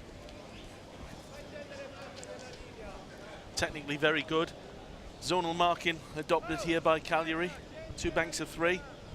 So the shot was the only option. Keeper never moved. And it is with Chiocci. Cagliari 1-0. Right, players will have to now start to chase this game. Sanchez. He dealt with that very well. Will be a yellow card for the Cagliari player. So Nicholas Pennington goes into the book. It's quite a harsh one. Oh, no, actually, in hindsight, he's gone right through him. That was very dangerous.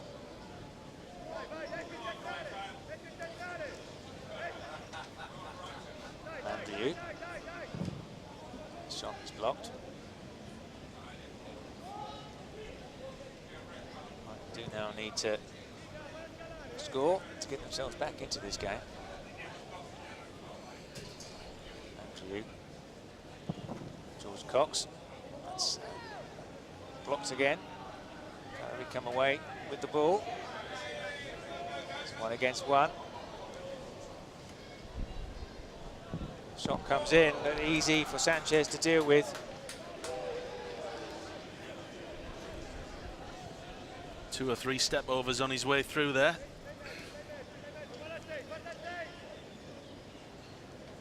With Goikarez.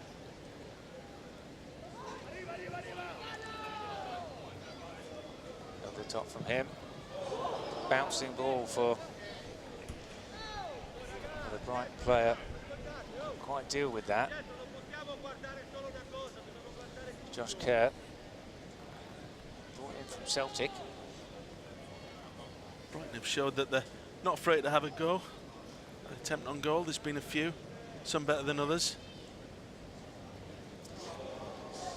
Yeah, taking a risk there, just about gets away with it. Calcio. Cagliari taking their time. Into the last 2 minutes of the first half. Just waiting to the ball through to Manca. He's forced away. Gives away the throw-in. Sanchez with it.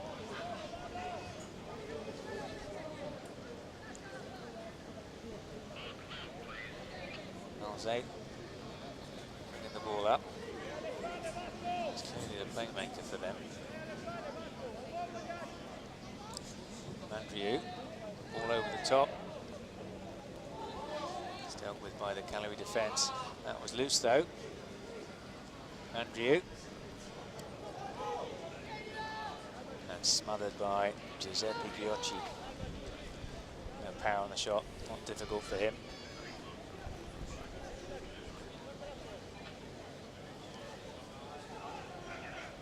Cagliari defending a 1-0 lead. Will not be in any hurry as we go into the last minute of the first half.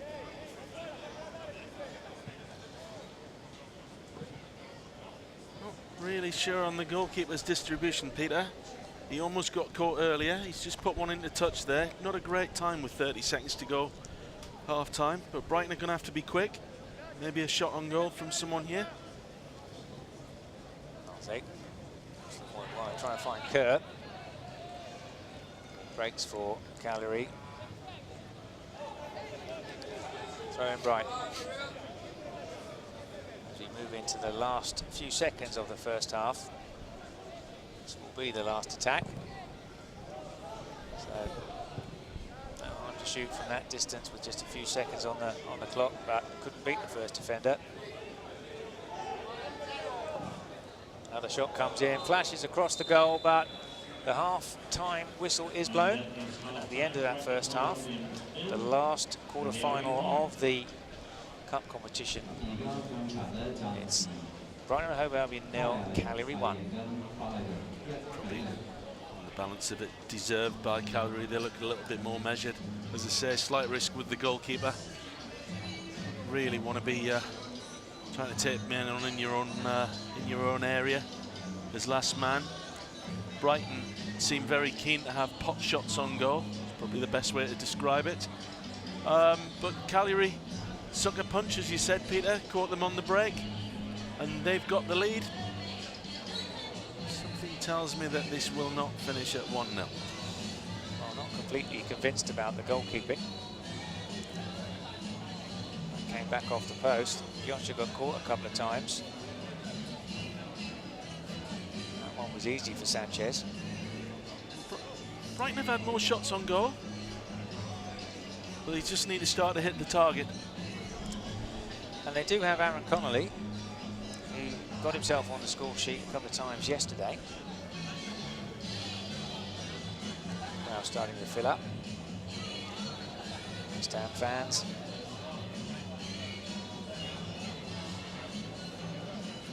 Programs being waived to keep the fans cool. As the teams come out from the half-time break. Just a couple of minutes for them to collect their thoughts, get some instructions from the coaches. Cagliari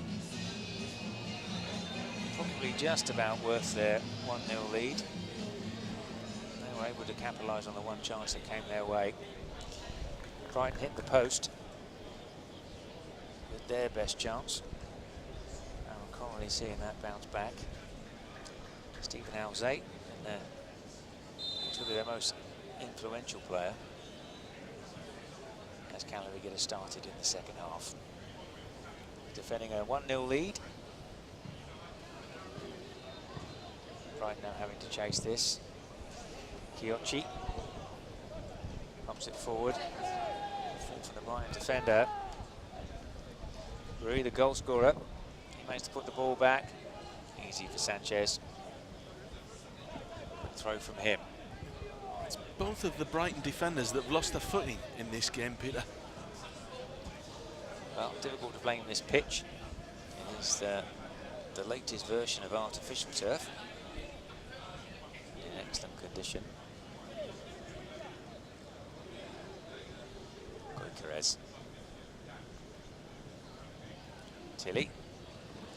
Saw him score twice yesterday. James Tilly. Straight out the goalkeeper on that occasion. It's given away quite cheaply. Tilly. That's ranks of the Cagliari defence ahead of him. Brighton still in possession. Alze. So a spare man. Cagliari foot comes in, but not quick enough. And there is the equalising goal. George Cox found some space in the box. Yeah, they finally hit the target. Keeper had no chance. That's what the game needed. Good finish. So George Cox scores the equaliser. It's the first time shot, rolled it into the corner. Not an awful lot of power on it, but the direction was excellent.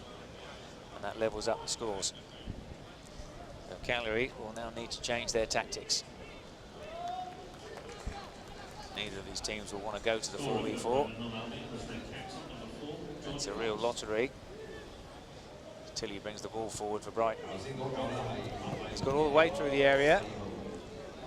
Just too close to the goalkeeper.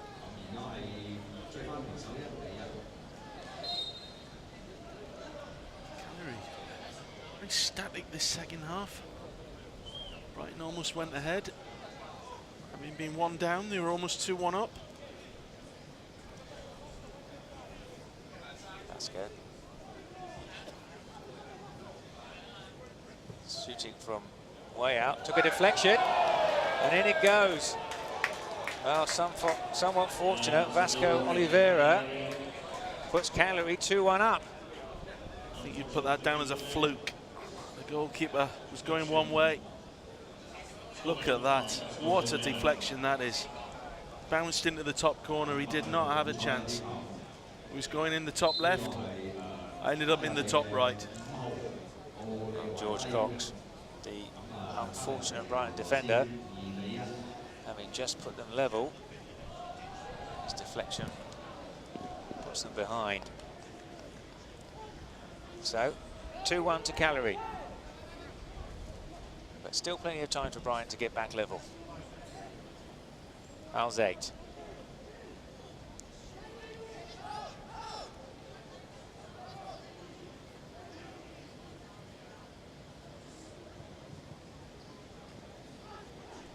Cox.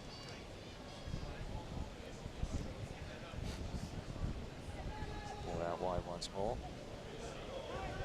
Still with Brighton, the shot comes in, pushed away by Gokia, who hasn't been that convincing in goal. Still Brighton with the possession. The shot flashed across the goal. George Cox trying to make up for that unfortunate deflection. Brighton showing again that they're not afraid to have a go at goal. From outside the box, I don't think the keeper would have got a hand to that had it been on target. Brighton throw.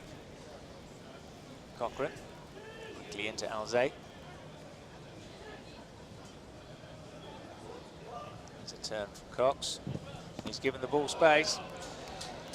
Pushed away by the goalkeeper. Chiaki was well sighted for that. Corner quickly taken. Tilly. Cox. Ball played all the way across. Tilly. Shot is blocked. Just roll out for a throw-in. Goalkeeper not happy with his defenders, Peter. He just feels that Brighton are getting too many shots on goal here. He's made a good save that time. Positive play in this game, though. We said there'd be more goals. There has been.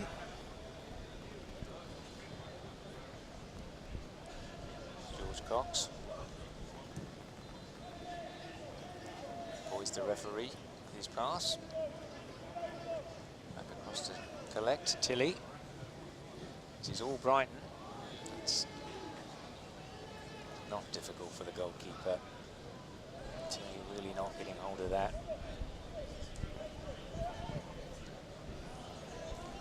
And once again, the goalkeeper's distribution letting him down, giving away the ball unnecessarily. There's a tumble in the area. Down went Alzate, but nothing given. Still Brighton, 2-1 down. An early ball into the area to the back post. Victor Goykarez couldn't keep that down. See too many balls hit high and into the area, but Goykarez could have done better, but couldn't hit the target. Lacking that little bit of quality. Final end product. 3.5 minutes to go. Can Brighton get this equaliser?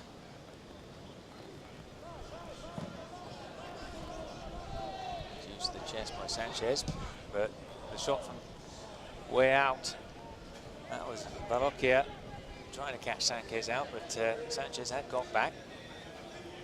Brighton attack once more. An early ball in is easily cut out by Pinner.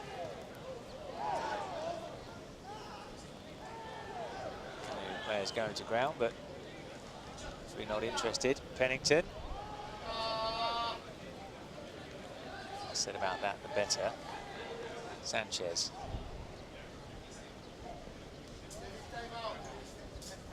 One defender behind him. Distribution is excellent from Sanchez. As Cox goes into the area. Balocchia forcing him wide. Tilly. Alzate, 2 players in front of him. And the ball's deflected back. Right, retain possession though. It's Tilly. There's a man on the overlap. Will come square across. Pennington's done well to cover.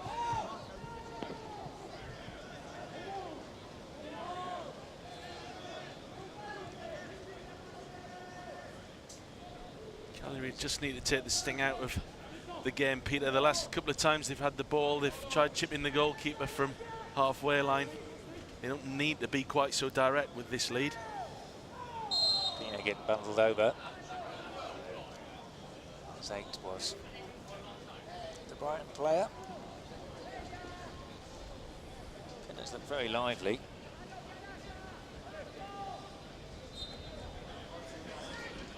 Cagliari will take their time with the free kick.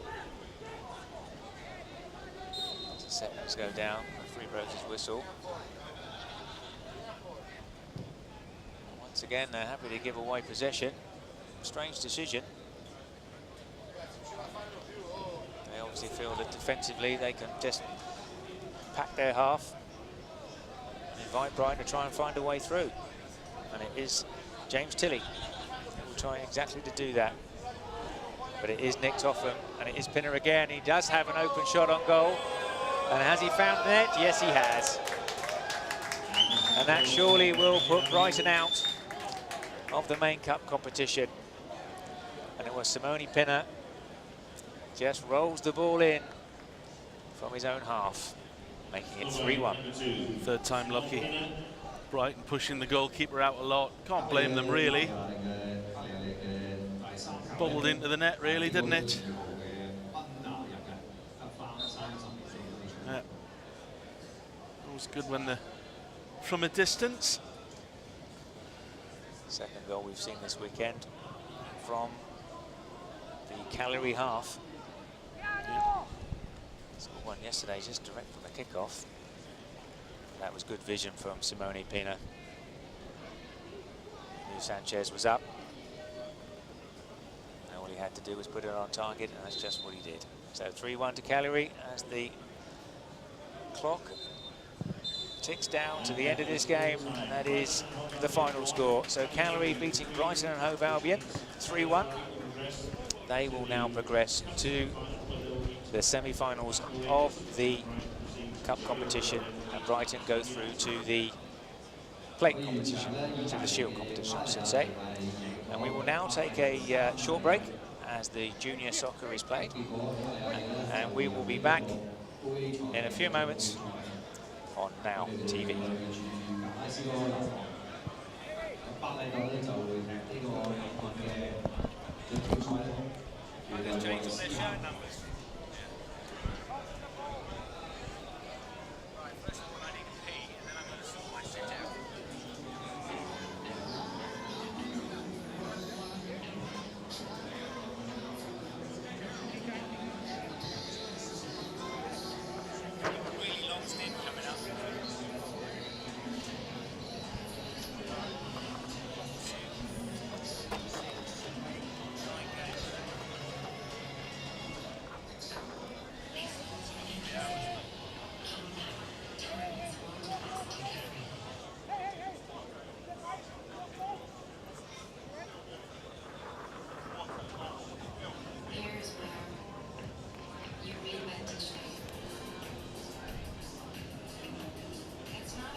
Well, ladies and gentlemen, as you can see, we now take a break from the Masters and the main soccer sevens competitions to bring you the finals of the Hong Kong Football Club Citibank Junior Soccer Sevens.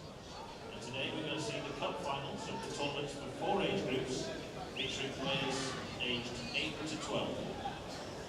The main Junior Soccer Sevens tournament took place on this round last week, involving 860 players from 20 different clubs across Hong Kong. The cup finals today represent the top 2 teams in their respective age groups. So first up today, we see the 2 youngest age groups. These are the under-9s and the under-10s. On the yellow colored pitch is the under-9 cup final, and this features the Hong Kong Football Academy in the white, taking on the local rivals BTS in their multicolored kit.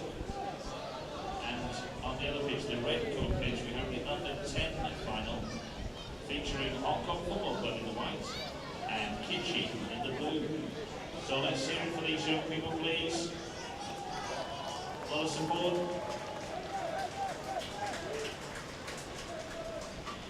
And also a special mention of the junior referees for these 2 finals. These young boys, aged 14 and 15, are from a referee development program organised locally by the Hong Kong Junior League. So please give them your support too. Thank you.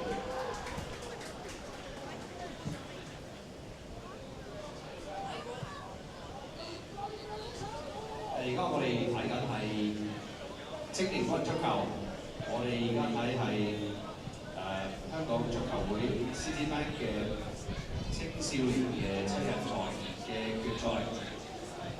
我哋今日有係8歲至12歲嘅細路仔睇緊。咁而家進行緊喺有黃色點嘅嗰個球場咧，白色衫嘅香港足球學院。 對彩色衫嘅 USRC， 呢啲係8歲以下嘅細路仔。隔離咧係呢個有緊紅色點嘅球場咧，有着緊白色衫嘅香港足球隊對藍色衫嘅電智。啲就係10歲以下嘅細路仔。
did, but we got beat 3-0 off Discovery Bay.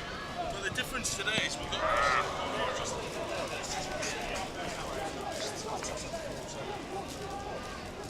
We've got Christian Cordero. That'll be the difference. Another goal there for Hong Kong Academy on the yellow card.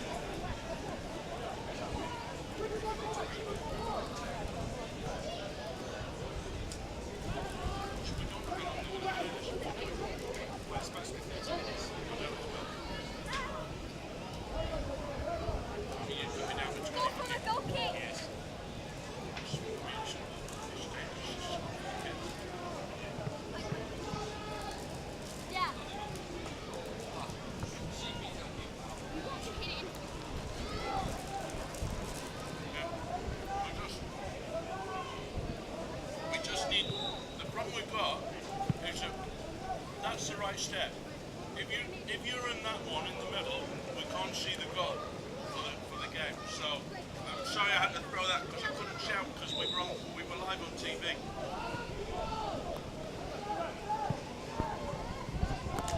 was a great shot. There's three of them just standing blocking the view.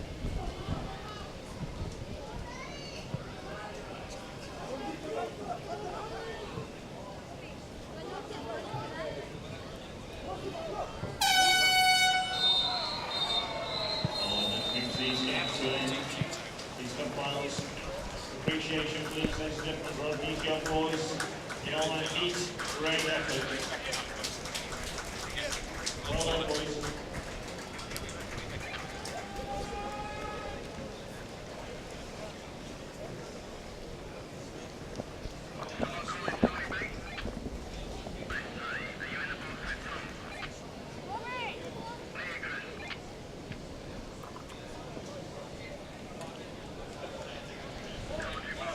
And if you boys follow the coaches to the corner, far corner, the champions corner, your trophies will be presented over there.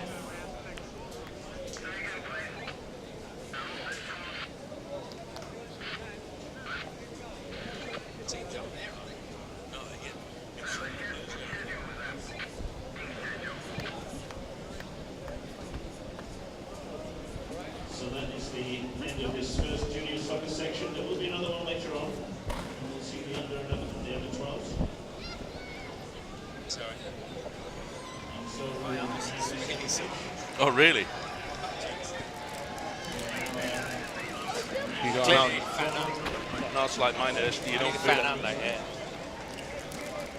in those semi-finals, Kitchee first of all, the Wellington boys focus is looking for sponsors.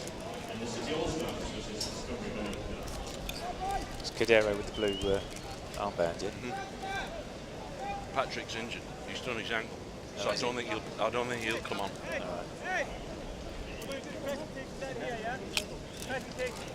So it's Clint Hill there. Yeah, Clint Hill's number 14, yeah. So David Thompson, John Thompson number 2, yeah. So they're sticking.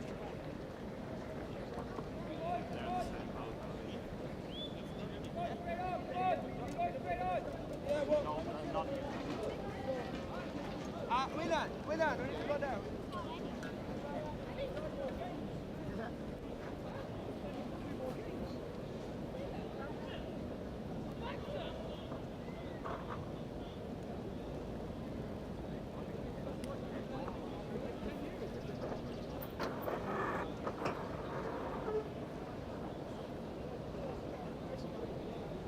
You're right, come in.